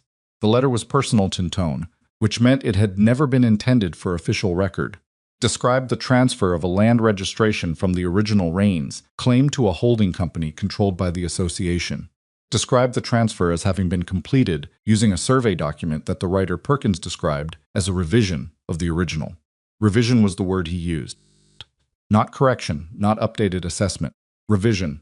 And then in the second paragraph, in handwriting that was slightly less careful than the first, as though the writer had relaxed, the original survey by Holt remains on file in the secondary archive as you instructed. As we discussed, its existence does not need to be formally acknowledged unless required by court proceeding. She sat at the table in the cold kitchen for a long time. What this letter said, in the careful language of a man who knew what he was doing was wrong, but was doing it anyway, was that Harlan Voss had known about the original Holt's survey since 1,877, had known that the stone marker existed, had instructed a county records official to suppress its relevance, had built the entire 6-year legal assault on the Rains land on a foundation that he knew was fraudulent, not mistaken, not disputed, but deliberately, specifically fraudulent. This wasn't a boundary dispute. This was documented fraud, official fraud involving a county employee. She got up and went to find Colton. He was in the barn. She came in without preamble and held out the letter and waited while he read it. She watched his face go through the things it went through. When he finished, he looked up at her. Where did you find this? Inside the some 1,878 grazing rights correspondence, folded inside. It may have been mixed in accidentally, or someone kept it deliberately and put it somewhere they thought was safe. She paused. Your father kept all of this? Every piece of paper he ever got from the association. His voice was flat. He used to say he didn't know which one would matter. This one matters, she said. Colton, this isn't just the boundary case. This is criminal fraud against a county official. If Alderman sees this, if Ferris sees this, Voss could go to prison. Yes. Or face charges serious enough that the association collapses before it gets to trial. She kept her voice steady. But we have to be careful. If Voss gets word that we have this before it's in front of a judge, he'll move against us. He'll move against us faster and harder than anything he's done before. She held his gaze. We need to get this to Alderman privately, not through the mail. Someone needs to ride to Cheyenne. He was quiet for a moment, reading the letter again. Then he folded it carefully and looked at her. I'll leave tomorrow, he said. Before first light. You'll be gone at least 4 days. I know. She thought about the last time he'd left her alone on the ranch, the 3 days he'd ridden to Laramie in November, and what had been different then. She'd been alone in a way she wasn't now, and there had been no specific threat more immediate than Decker's vague intimidation. This was different. If Voss had anyone watching the ranch, and she had no reason to believe he didn't, a solo rider leaving before dawn and heading toward Cheyenne would be noticed. Go through the Bower land, she said, not the main road. Tom Bower knows the back route south. Ask him to guide you to the county line. Then you can pick up the main road from there without the association's people seeing you leave the territory. He looked at her. You've thought about this before. Think about everything before, she said, in case it becomes necessary. What will you do if someone comes while I'm gone? I'll handle it, she said it plainly. I'm not without resources. Drury knows what we're doing. Cal Hendricks is 10 miles away. Mrs. Pruitt, she stopped. He was looking at her with that expression again, the complicated one. He said. I'll be careful, she said. Go to Cheyenne. Get that letter to Alderman. That's what matters right now. Folded the letter and put it inside his jacket. Talk to Bower tonight. Leave tomorrow before sunup. He paused. Don't answer the door to anyone you don't know. I know. And eat. Actually eat. Not just coffee and whatever's left from breakfast. Despite everything, something almost like a smile moved through her. You're lecturing me about eating. One of us has to. She looked at him, the worn jacket, the jaw that still needed a razor, the serious eyes that had softened in a way she'd watched happen over months, and felt the full weight of everything they were in the middle of. Frightened and certain and grateful in a way she didn't have language for, all at the same time. Come back in 4 days, she said. Don't take longer than 4 days. Come back in 4 days. He left before she was fully awake. She almost missed it. She heard the horse and got to the window in time to see him moving across the dark yard in the direction of Bower's land. And then the darkness took him. She stood at the window for a while, until the cold got through the glass, and then she went and put the kettle on and sat down at the table with the documents and worked. The first day was fine. The second day was longer. She did the morning chores herself, not the heavy work. Nothing that strained, and managed the water and the feed and the 3 horses that remained on the property, and she worked on the legal record in the afternoon. And she ate at the table alone in the evenings and read from the shelf of books, which she'd discovered included 1 volume on frontier land law and 2 novels and a guide to cattle breeding. She'd read the land law book twice now, but the novels she hadn't touched yet. On the second evening, she picked up one of the novels. She read 2 pages and put it down. She wasn't afraid, exactly. She was vigilant, which was different. She moved through the house with a heightened attention to sounds outside it, to the quality of silence that meant nothing was there, and the quality of silence that meant something was. She kept the Winchester in the kitchen during the day, and the bedroom at night, which was what Colton had told her to do the first time he'd left, and she found she was sleeping less deeply than usual, which was either vigilance or the pregnancy or probably both. On the morning of the 3rd day, Decker came. She heard the horse from the kitchen and went to the window and recognized the lean, careful-eyed man from November on a gray horse at the edge of the yard. He didn't dismount immediately. He sat on the horse and looked at the house the way a man does when he's assessing whether the occupant is alone. Picked up the Winchester, not to use to have. Then she went to the door and opened it before he knocked. He looked at the rifle and then at her face, and his expression did the thing she'd noticed before, that practiced reassembly into pleasantness. Mrs. Raines, he said. Mr. Raines not around. What do you want, Decker? Just a friendly visit. He didn't dismount. His eyes moved past her into the visible portion of the kitchen. Mr. Voss wanted me to convey his concern about your well-being. Married life on a frontier ranch can be taxing, especially for a woman in a delicate situation. Everything in her went cold. She kept her face absolutely still. I don't know what you mean, of course. He smiled. The smile was doing less work this time. A woman in your circumstances, with a court case pending, and a husband who travels. Mr. Voss simply wants you to know that he's thinking of you, that he hopes everything resolves comfortably. For everyone. He knew, Voss knew. She didn't know how, Mrs. Pruitt had said nothing. She was sure of it, and the women who'd noticed were women she trusted. But Voss had been watching, or had paid someone to watch, and what he'd seen had told him what he needed to know.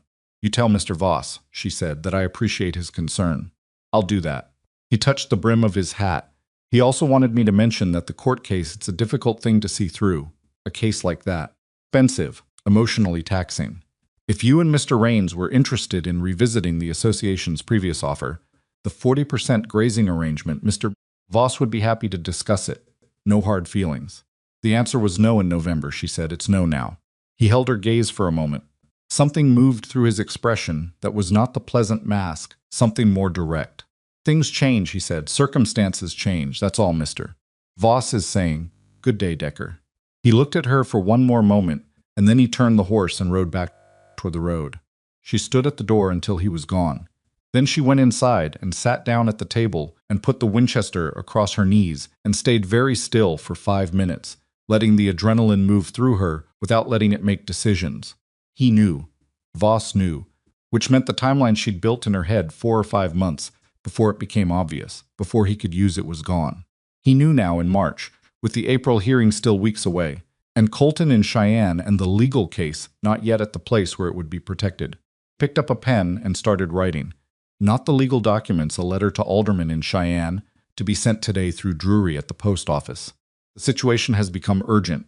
Voss is aware of our personal circumstances and has made an implicit threat. We need the hearing moved forward if possible. The affidavit package is complete. The additional evidence. She stopped. She wasn't going to put the Perkins letter in writing, in a letter that would travel through the mail. Colton is traveling with supplemental evidence that changes the nature of the case. Please advise on timing. She folded it, sealed it, and put on her coat and walked to town. Drury took the letter without asking questions, which was why she'd come to trust him. He was a man who understood that certain things were better processed after the fact than during, and who had the particular quality of someone who'd been postmaster for 30 years and had learned that the mail itself was often less important than the fact of being someone who moved it reliably. You all right? He asked. The first personal question he'd ever asked her. Working on it, she said. He nodded and she left. Colton came back on the 4th day, exactly when he'd said he would, which she registered with a relief she'd been pretending all day she wasn't feeling. Came in dusty and tired and sat down at the table, and she put coffee in front of him and said, without preamble, Decker was here. Day before yesterday, he looked up. Voss knows about the baby. The expression on his face moved through several things quickly. She watched him arrive at the controlled version. What did he say? She told him. All of it. Precise, the way she'd been telling him things since October, not softened, not dramatized, just accurately reported. When she finished, he sat with it for a moment. Then he said, Alderman read the Perkins letter, and he was quiet for a long time. Then he said it was the most significant piece of evidence in a land fraud case he'd seen in 15 years of practice. He wrapped both hands around the coffee cup. He's filing a request for emergency hearing advancement based on witness interference. Perkins' letter, Alderman says, it changes the character of the case. It's not just a boundary dispute. It's documented fraud involving a county official. Can Ferris move the hearing? He already has. Alderman sent a wire this morning before I left. Hearing is set for April 3rd. He looked at her. 3 weeks. 3 weeks. She let that settle. Voss is going to move before then, she said. I know. He's going to try something. Not just Decker at the door. I know. He set the cup down, which is why I stopped at Bowers on the way back. Tom's coming out tomorrow with his 2 hands. Cal Hendricks said he'd come the day after. We're not going to have the ranch unmanned while this is going up. She looked at him. I thought about what you said, he said, that I fight alone, that I'm better at it than I think, but not as good as I'd be with someone beside me. He held her gaze. I'm trying to learn that. She felt something move through her that was too full to name, not just gratitude, not just love, though both of those were in it, but something about the fact of being seen, of having said something true about someone, and having them receive it and act on it. 3 weeks, she said. 3 weeks, we can hold the ranch for 3 weeks. Yes, he said, and then quietly, all of it, we hold all of it. She understood what he meant by all of it, the land and the case, and the thing growing between them, and the other thing growing, that they hadn't yet named aloud to each other, the one that had changed the shape of everything. Yes, she said, all of it. She moved to start supper. Caught her hand as she passed, not dramatically. Just caught it. Held it for a second, looking at her with the expression that wasn't easy for him to produce, but that she'd learned to read. Thank you, he said, for not running when Decker came. Where would I go? She said. It was meant lightly, and he almost smiled at it. But they both knew the truth underneath it. She had somewhere to go. She'd had somewhere to go since November. She was here because she chose to be here, every single day. And that was different from being here, because there was no alternative. He knew that. She knew he knew it. She squeezed his hand and went to start supper. Tom Bauer arrived the next morning on a horse that had seen better years, with 2 ranch hands who introduced themselves as Pete, and a man everyone called Skinny, for reasons that were visually self-evident, and who looked at the property with the careful working man's appraisal of people who knew land and wanted to understand what they were being asked to help hold. Tom himself was a barrel-chested man in his 60s who had the slightly uncomfortable manner of someone doing a generous thing and not wanting to be thanked for it extensively. He shook Colton's hand with the stiffness of 2 people who'd once had a dispute and were choosing to put it in the past without making a production of it. Nice place, he said, looking at the ranch. Cleaner than I remember. Had some help, Colton said. Bauer looked at Lillian with a directness that wasn't rude, just honest. You're the one who wrote up my affidavit, he said. Yes, you know land law some.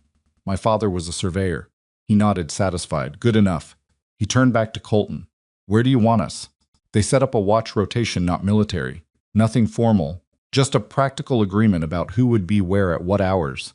Enough that the ranch was never unobserved from all sides at once. Cal Hendricks came the day after with his own man, and what had been a struggling ranch with 2 occupants became, for the weeks ahead, something more like a settlement, not comfortable, not easy, but defended. Lillian cooked for more people than she'd ever cooked for, and managed the provisions with the same methodical attention she'd applied to everything else, and she noticed that being surrounded by people, by the particular busy noise of a working defense, made the vigilance easier to sustain. It was the silence that was hardest. The noise meant company, and company meant witnesses, and witnesses were a form of safety that Voss was going to have a harder time working around. He tried anyway. 9 days before the hearing, one of Voss's lawyers arrived in Red Hollow with paperwork from the Laramie court clerk's office, a request for postponement based on procedural grounds, citing insufficient notice of the hearing advancement. Alderman countered it the same day. Ferris ruled on it within 48 hours. Postponement denied. 7 days before the hearing, someone no one saw, who attempted to access the property after dark, and was met by Pete at the fence line. Nothing violent.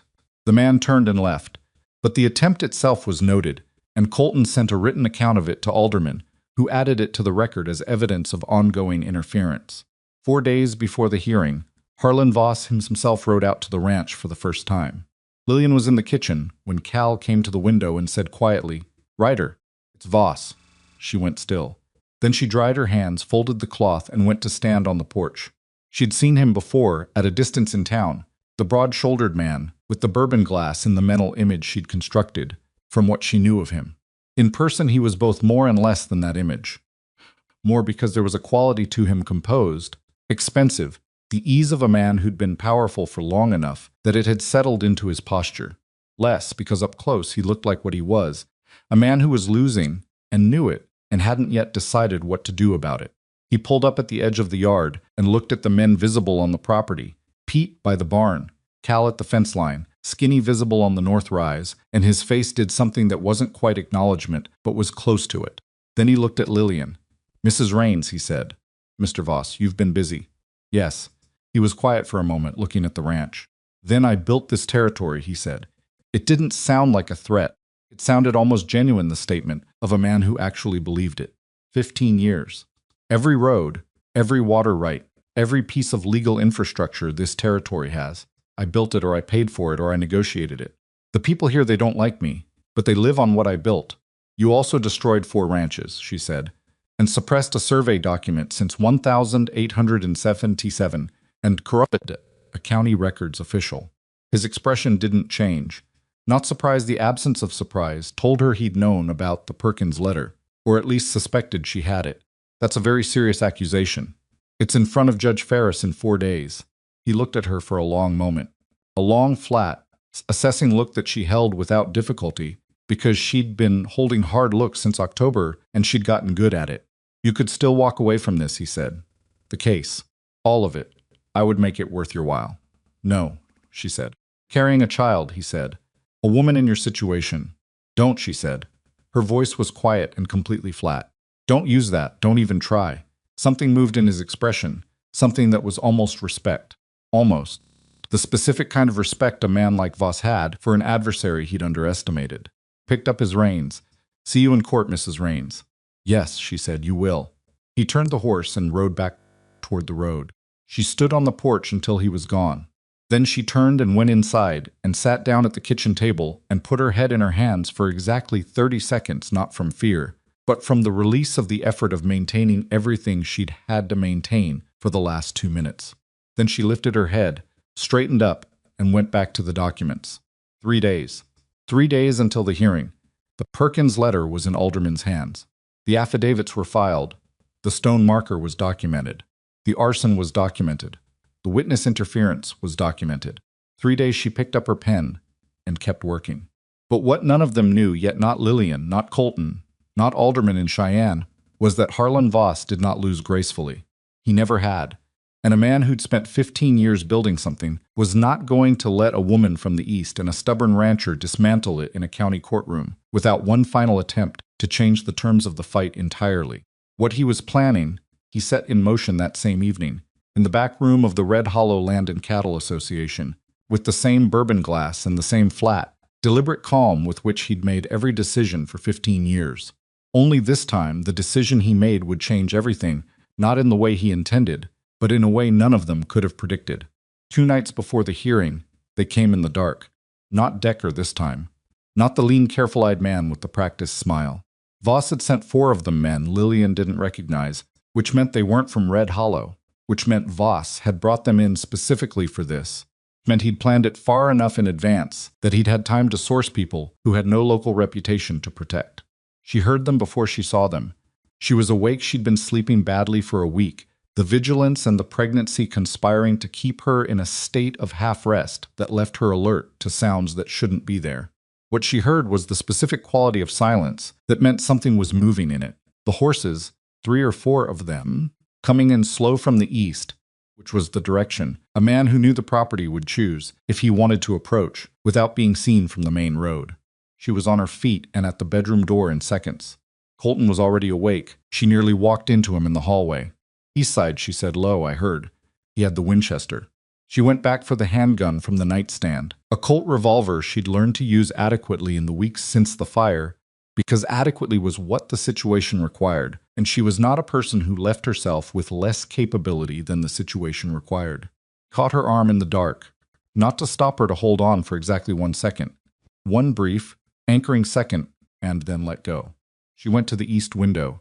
He went out the back. Through the glass, in the thin moonlight, she could make out the shapes 4 horses at the fence line, 4 men dismounting. Couldn't see faces. She could see that 2 of them were moving toward the barn, and 2 were moving toward the house, which told her the plan: fire and confrontation simultaneously. The same tactic as the feed barn, but larger, more committed. 2 nights before the hearing, because Voss had calculated correctly that destroying the ranch and its occupants 2 nights before wasn't just intimidation, it was the elimination of witnesses. She moved away from the window and went through the kitchen to the door that opened onto the west side of the house, away from where they were coming from. She opened it quietly and stepped out into the cold. Cal Hendricks was on watch on the north rise. Tom Bauer's men were in the bunkhouse, old and long Onsbers, but structurally sound enough to sleep in, which was where Pete and Skinny had been. She'd trusted in the rotation. She'd trusted in the preparation. Now she needed to trust in the people. She fired twice into the air. The sound of it in the cold silence was enormous. It cracked across the flat land like something physical, and she heard the horses at the fence line react. and she heard shouting from the east side where Colton was, and she heard the bunkhouse door slam open as Pete and Skinny came out at a run. What followed was not an unclean fight. It was the messy, confused, partially dark chaos of people who'd been caught mid-plan, reacting to a situation that had gone wrong faster than they'd expected.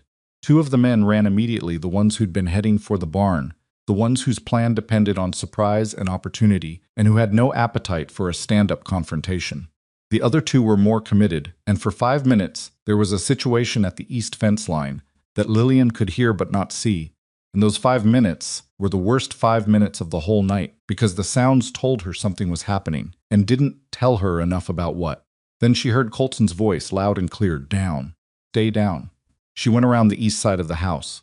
Colton had one man flat on the ground with his knee in the man's back, and the Winchester aimed at the second, who had his hands up with the specific compliance of someone who'd just done the math and didn't like the answer. Pete was behind him with a length of fence post. Cal Hendricks was coming down from the north rise at a run. The man on the ground had a split lip and was going to have a very bad eye in the morning. Colton had blood on his jaw from somewhere, she couldn't tell how serious in the dark. "You're all right," she said. "Not a question."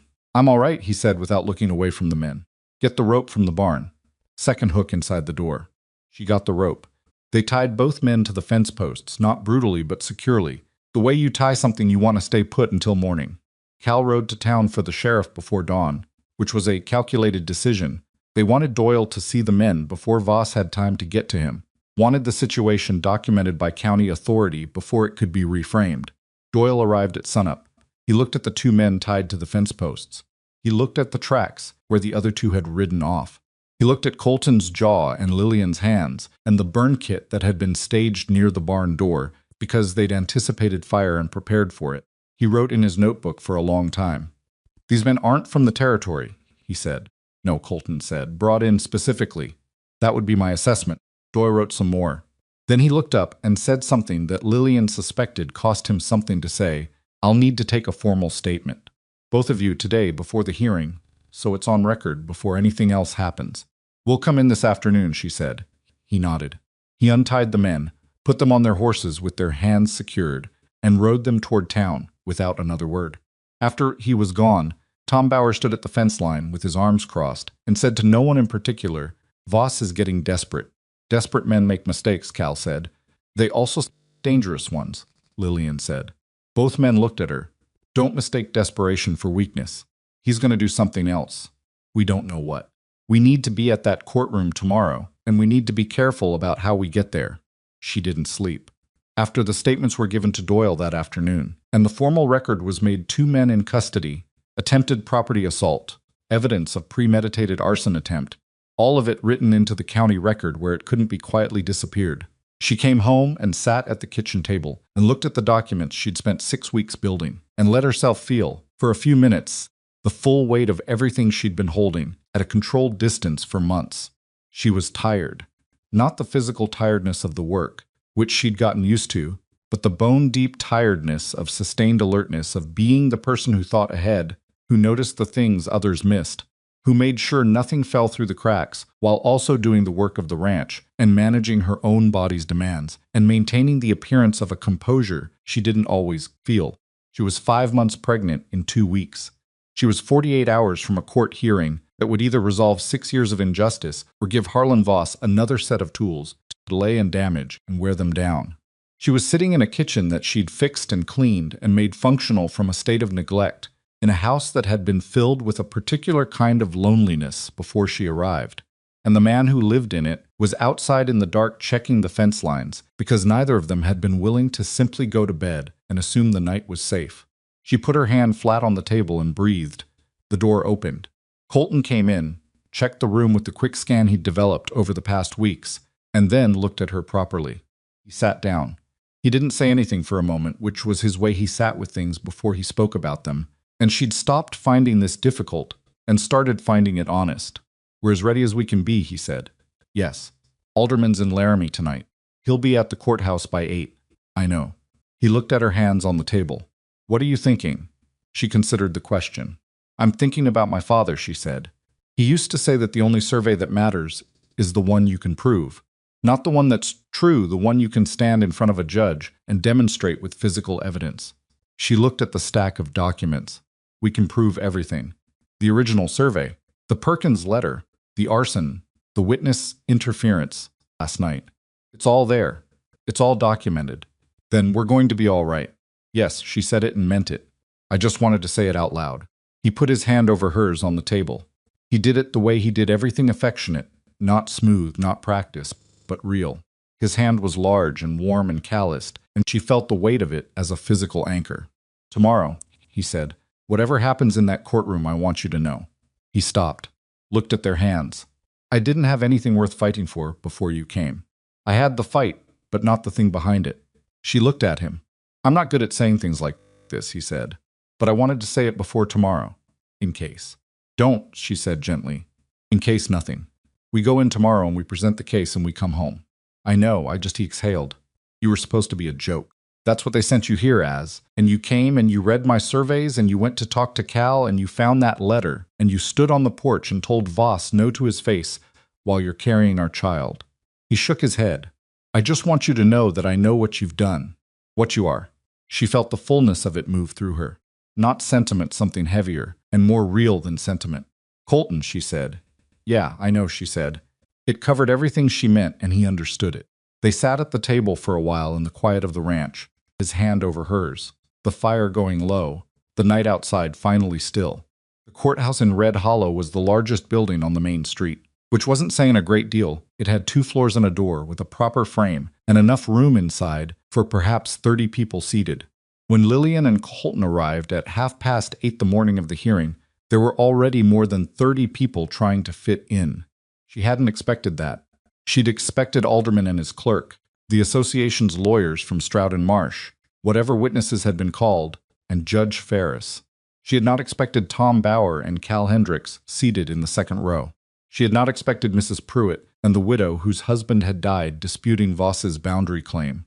She had not expected Drury from the post office, or the feed merchant whose business had been systematically underpriced, or the Reyes family from north of town, or any of the dozen other faces she recognized from months of conversations and affidavit sessions, all of them sitting in a county courtroom at 8:30 on a Wednesday morning. Stopped inside the door. Colton beside her went still. Cal Hendricks saw them and nodded once. That was all just a nod, the acknowledgement of people who decided to show up for something without needing to make a production of it. Alderman came to meet them. He was a thin man in his 40s with the alert, somewhat compressed manner, someone who'd spent his career making arguments under time pressure. He shook Colton's hand and looked at Lillian with the evaluating gaze he'd been directing at her since their first correspondence, trying to calibrate her. She understood, trying to understand what kind of resource she was. Perkins' letter, he said low, is the center of the case. Everything else is context. If Ferris accepts it as evidence of systematic fraud, the boundary claim falls and we push for criminal referral simultaneously. He looked at the Stroud and Marsh lawyers across the room, 2 men in good suits who had the easy posture of men accustomed to being the most prepared people in the room. They're going to challenge the chain of custody on the letter, how it was found, who had access to it, whether it was tampered with. It was found in my husband's father's documents, Lillian said, folded inside some 1,878 grazing right letter. The paper is consistent with the period. The handwriting can be compared against Perkins's other correspondence if his records are subpoenaed, and the specific legal language in the letter references association filings that are verifiable in the county record. Alderman looked at her for a moment. You've thought through their challenge. I've thought through all the challenges, she said. That's what the last 6 weeks were for. He almost smiled. All right, he said. Stay close. I'm going to call you as a witness on the survey documentation. She nodded, and they took their seats. Harlan Voss arrived 5 minutes before the hearing began. He came in through the back with Decker and 2 of the Stroud and Marsh lawyers, and sat at the respondent's table with the composed, expensive presence of a man who'd been in courtrooms before and found them manageable. He didn't look at Lillian or Colton when he came in. Judge Ferris was a compact man in his 60s who moved with the economical authority of someone who'd been a judge long enough that he didn't need to perform the role anymore. Called the hearing to order, established the basis for the expedited schedule, and said plainly that he'd reviewed the preliminary filings and had questions which was not the opening that Stroud and Marsh had been expecting. She could tell by the slight adjustment in posture at their table. What followed was 4 hours of legal argument that Lillian tracked with total attention. Alderman presented the original Holt survey first, then the stone marker documentation with Drury's attestation, then the comparison with the association's revised survey. The Stroud and Marsh lawyer challenged the marker documentation on procedural grounds. Ferris overruled the challenge in 2 sentences and moved on. The arson report came next, then the affidavits, 6 of them, laid out in chronological order. Then Cal Hendricks on the stand, in his flat, precise voice, describing what had happened to his brother's ranch with the specific detail of a man who'd committed it to memory because he'd known someday it would need to be said in exactly the right place. Stroud and Marsh lawyers cross-examined him hard. He held up. He'd been holding it for 2 years. 40 minutes of cross-examination wasn't going to shake something that solid. Then Alderman called Lillian. She walked to the stand and sat down and looked at the room, the packed benches, the 2 lawyers, Voss at the respondent's table still not looking at her, Colton in the front row watching her with the careful attention of someone trusting a person completely and needing that trust to hold. Alderman walked her through the survey documentation, the discovery of the Holt benchmark, the notation system her father had taught her, the specific mathematical discrepancy between the original and the association's revision. She answered precisely, in the language of survey practice, in the language of legal documentation, without embellishment or emotion, because the facts were the argument and she didn't need to decorate them. When the cross-examination came, the Stroud and Marsh lawyer tried 3 different angles. He questioned her credentials. She had none formal, she said, but described her father's practice and her work within it. He questioned her objectivity as the wife of the plaintiff, pointed out calmly that objectivity was a question of methodology, not relationship, and that the methodology was verifiable by any qualified surveyor. Questioned the chain of custody on the original survey copy from the county recorder's office. She produced the receipt for the request, in her own name, dated November of the previous year, through official county channels. He sat down. Ferris looked at the documents. He looked at the Perkins letter, which Alderman submitted last carefully, building to it, establishing the context of documented fraud before laying the letter itself on the judge's bench. The room was quiet while Ferris read it. Voss, for the first time since the hearing began, moved slightly in his chair. Ferris set the letter down. He looked at the Stroud and Marsh table. "Counsel," he said, "your response to this document." What followed was 12 minutes of legal argument that attempted to challenge the letter's authenticity, its relevance, and its admissibility.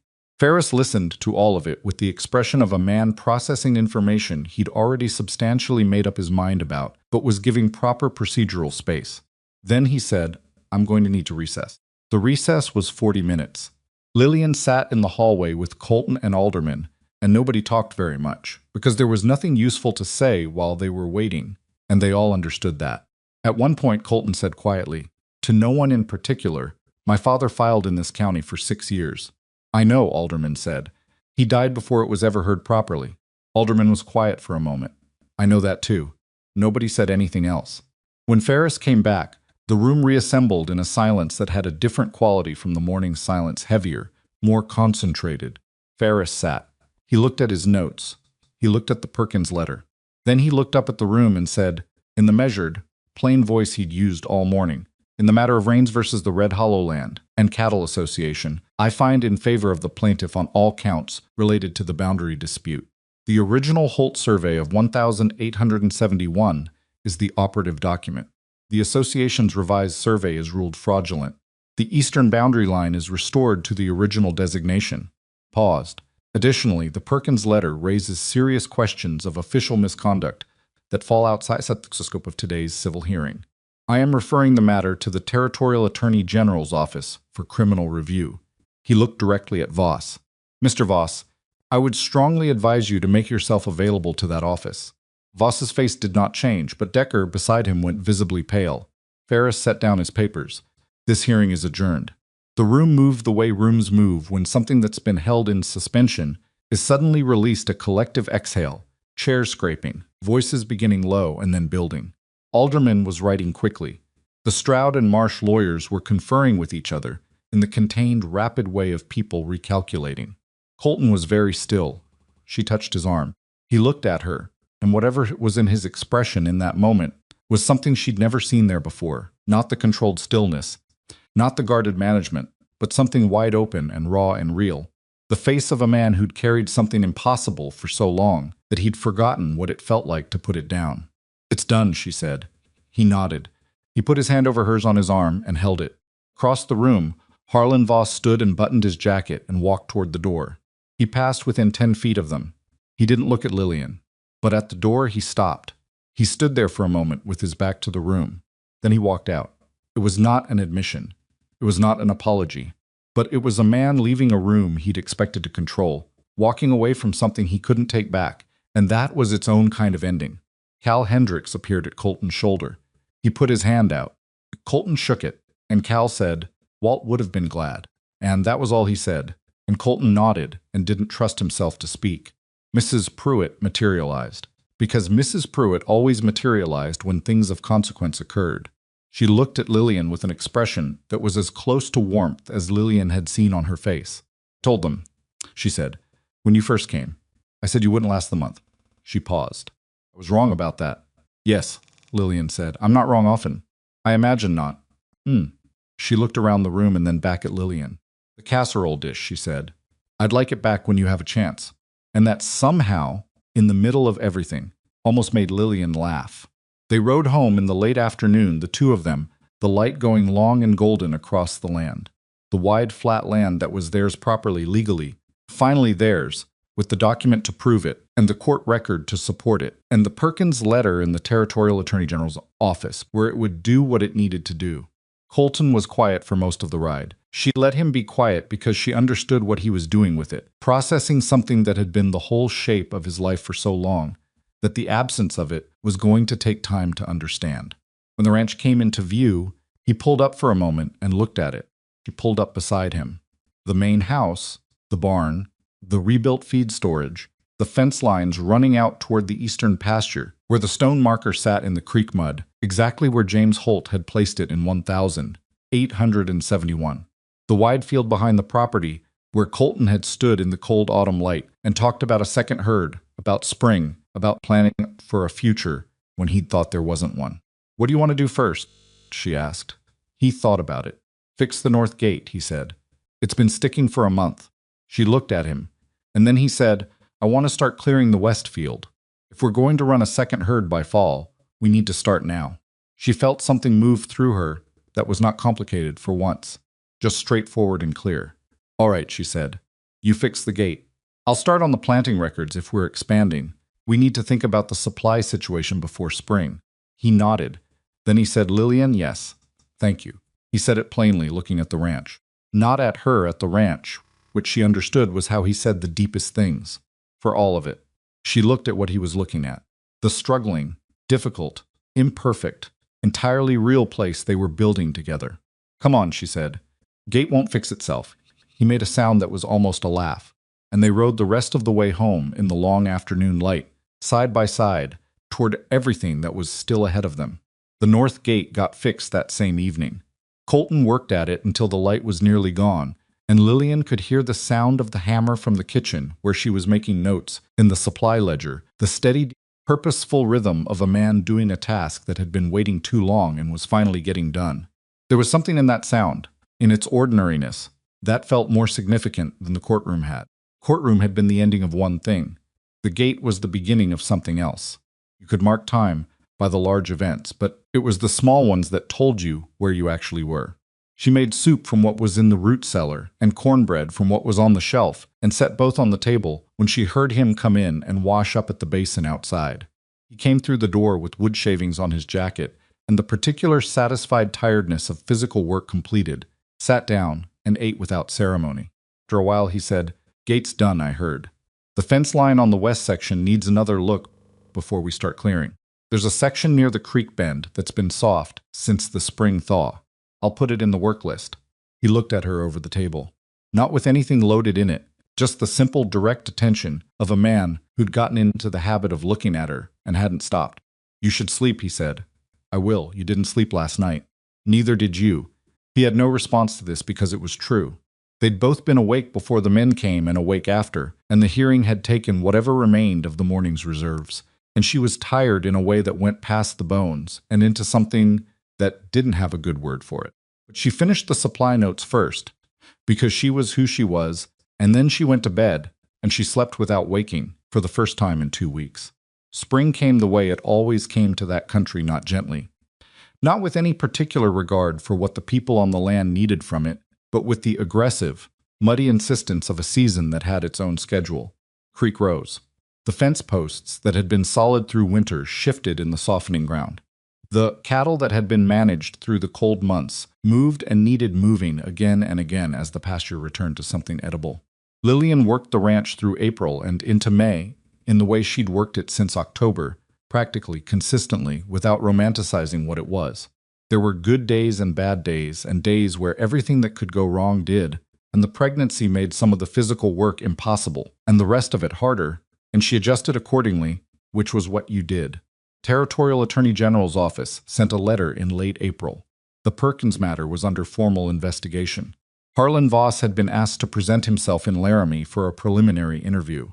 The Red Hollow Land and Cattle Association had suspended its operations pending the investigation's outcome.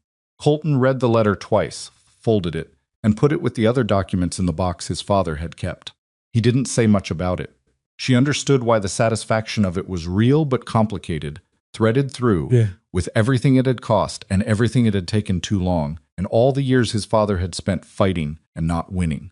You couldn't feel cleanly good about something that should have happened 15 years earlier. You could feel that it was done, which was its own thing, separate from good. Cal Hendricks wrote out in the first week of May to say that Walt had been informed, that his brother in Cheyenne had received the letter from Alderman explaining the case outcome, the ruling, the criminal referral.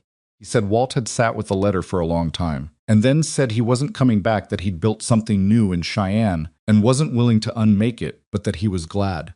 Just glad.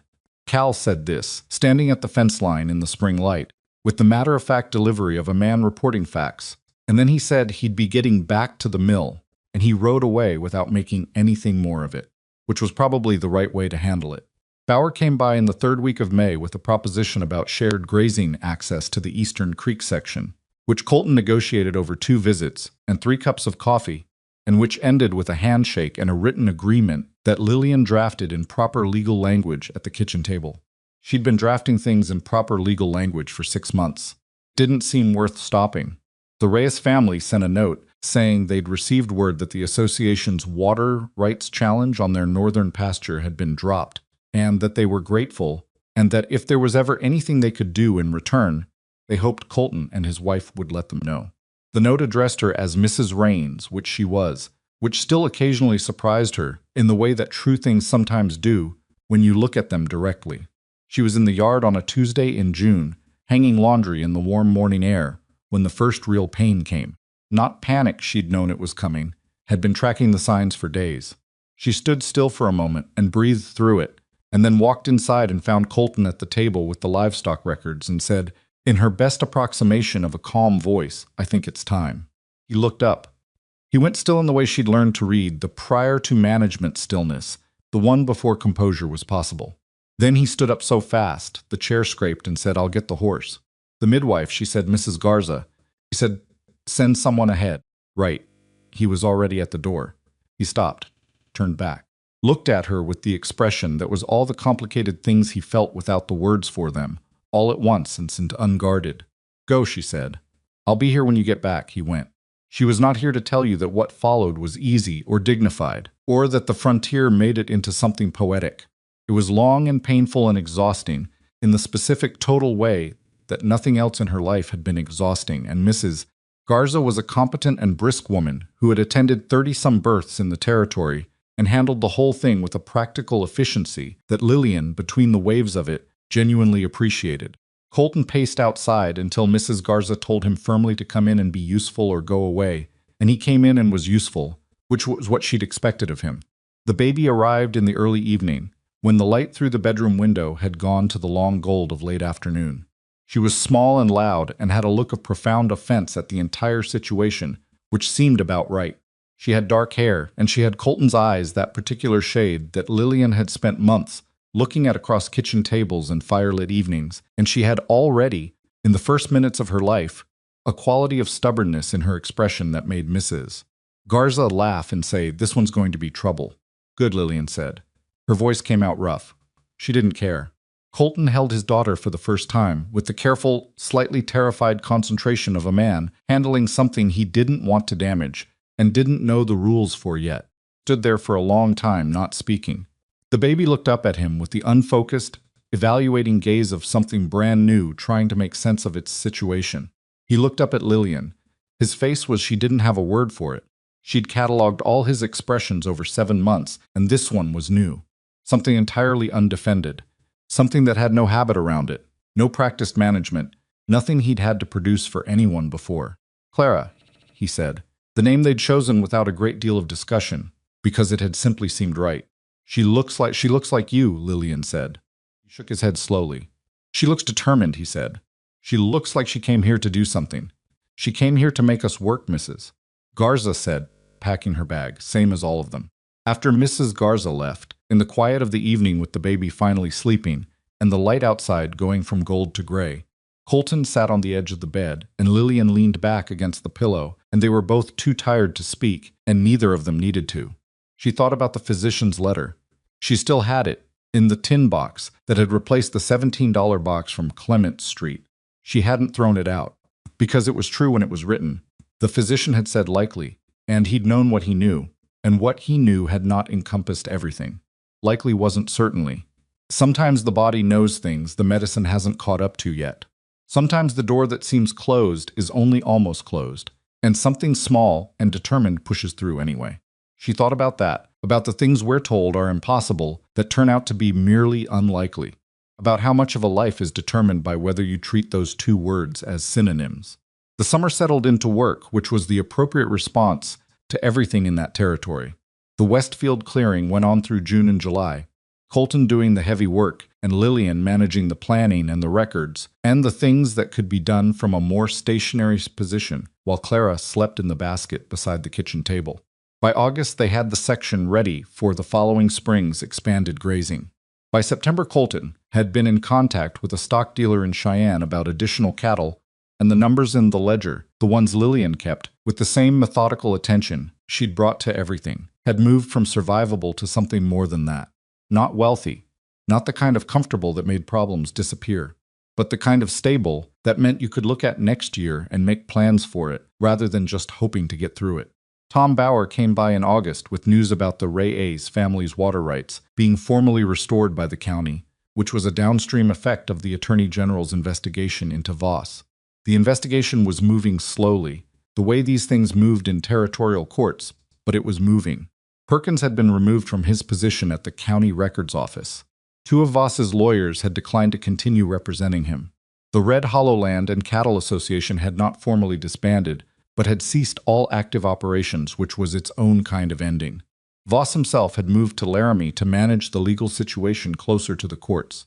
He was not in Red Hollow anymore, which changed the character of the town in ways that were subtle and then less subtle as time went on. People talking more easily at the feed store. The quality of the silences in the saloon different. A general gradual relaxation of a tension that had been so constant, nobody had noticed it until it started to lift. Mrs. Pruitt got her casserole dish back in September, delivered by Colton on a supply run, who reported that she'd inspected it for chips, found none, and said, "Simply tell your wife I'll need this again at Christmas." Which was Mrs. Pruitt's way of saying, "You're staying. Part of this now. Welcome to Red Hollow." There is something worth saying about what happened here in this particular story that goes beyond the property lines and the legal filings and the outcome of a county court case. It would be easy to tell this as a story about a woman proving herself coming in as a joke and leaving as a triumph, beating the people who underestimated her at their own game. And that's in it, certainly. But that version misses something important, something that matters more. Lillian didn't win because she was exceptional. She won because she refused to accept other people's definitions of what was possible for her. The physician said likely. The Bureau sent her as a joke. Town bet against her lasting the month. Voss called her situation delicate and thought that was a weapon. Every single one of those people looked at a woman with no property, no family, no formal credentials, and calculated that she was a variable that didn't need to be taken seriously. They were wrong not because she was secretly extraordinary, but because they were looking at the wrong things. They saw what she didn't have. They didn't see what she knew, what she'd learned, what she was willing to do with it. They saw her situation, they didn't see her. There's a lesson in that, and it's not the comfortable one about believing in yourself. It's harder than that. It's about the specific cost of being underestimated, of having to prove, again and again, not just that you can do the thing, but that you are the kind of person who gets to try. Lillian spent 7 months doing work that nobody expected her to do, in conditions nobody had prepared her for, while also building a case, managing a household, forming alliances, and growing a child. She did all of it without the acknowledgement that would have been given automatically to a man in her position. That's not exceptional. That's just what women like her have always done. The exceptional part was that this time it worked. This time the documents held, and the judge was honest, and the people she'd treated with respect chose to reciprocate it. It's not guaranteed. It wasn't guaranteed for Lillian either. It could have gone the other way at a dozen points. Ferris could have been bought. Voss's lawyers could have found a procedural lever she hadn't anticipated. The Perkins letter could have been challenged successfully. It didn't, but it might have. And she would have kept going anyway, because that's what you do when the thing you're fighting for is genuinely yours. Clara was 9 months old when she pulled herself upright for the first time, using the leg of the kitchen table, and stood there swaying and triumphant, and looking at her parents with the profound satisfaction of someone who has accomplished exactly what she set out to do. Lillian was at the table with the ledger. Colton was across from her with the cattle records. They both looked up at the same moment, and the expression on his face, that wide open, undefended thing that had only appeared on the night of Clara's birth, was back. And this time, Lillian let herself feel the full weight of what it meant to have built this. Not easily, not without cost, but genuinely and permanently theirs. There she is, Colton said, soft. Clara let go of the table leg and sat down hard on the floorboards and looked at the situation with the pragmatic assessment of someone who'd fallen down before and had decided that falling was just part of the project. She got back up. Lillian watched her daughter try again, the wobble, the grab for the table, the precarious stand, and thought about all the versions of herself that had gotten back up. After the physician's letter, after the years of managing on $17, after the first week on the ranch when the cold and the work and the silence were nothing like what she'd expected, after the fire and the threats, and Decker at the door, and the night when 4 men came across the dark yard. You got up because there wasn't another option that you could live with. That was the whole of it. Not bravery in the grand storybook sense, just the specific grinding unwillingness to let the version of yourself that gives up be the version that wins. Clara stood again, wobbled, grabbed the table, looked at her parents. She's going to walk today, Colton said. Probably, Lillian said. That'll be the end of peace and quiet around here. We never had much of that anyway. He looked at her over the table, over the ledger, and the cattle records, and the accumulated ordinary debris of a life being actively lived, and he almost smiled. Almost. The almost smile she'd been cataloging since November, the one that kept getting closer. No, he said. We didn't. Years later, when Clara was old enough to ask questions, and young enough to still believe that the people she loved had always been exactly as they were now, she asked her mother about the letter. She'd found it in the tin box, the physician's letter, faded and creased from being folded and folded again over years. What's this? She asked. Lillian looked at it. She hadn't opened the box in a while. She'd forgotten it was there, which was its own kind of progress. It's a letter, she said, from a doctor who knew a lot about medicine. What does it say? It says something was likely. And it was wrong. Clara turned the letter over in her hands, looking at it with the particular focused interest she brought to everything Colton's eyes, her grandmother's curiosity, something that was entirely her own. Was the doctor mean? No, Lillian said. He was just working with what he knew, and what he knew wasn't everything. Clara set the letter down on the table and looked at her mother. What did he not know? Lillian considered the question. There were a dozen ways to answer it. She thought about the stone marker in the creek bed and the Perkins letter folded inside the 1,878 document, and the night she'd fired twice into the cold air, and the morning in the kitchen when she'd decided, sitting alone with $17 and an offer she had no reason to accept, to go anyway. He didn't know, she said finally, what I was willing to do. Clara thought about this with the seriousness of someone who was still figuring out what the words meant, but understood they mattered. Oh, she said, and picked up the letter and put it back in the tin box with the careful respect of a child who's been taught that some things are kept because they tell you where you came from. She would ask more questions later, when she was older, about the survey and the court case and the man who'd tried to take the land and what had happened to him. She would learn all of it, piece by piece, the way children learn the history of the places they're from, not as a dramatic story, but as a series of facts gradually assembled into something that explained why the world around her was the shape it was. She would learn that Harlan Voss had eventually faced charges in the territorial court and paid a significant financial penalty, though he'd avoided prison through the combination of good lawyers and declining health.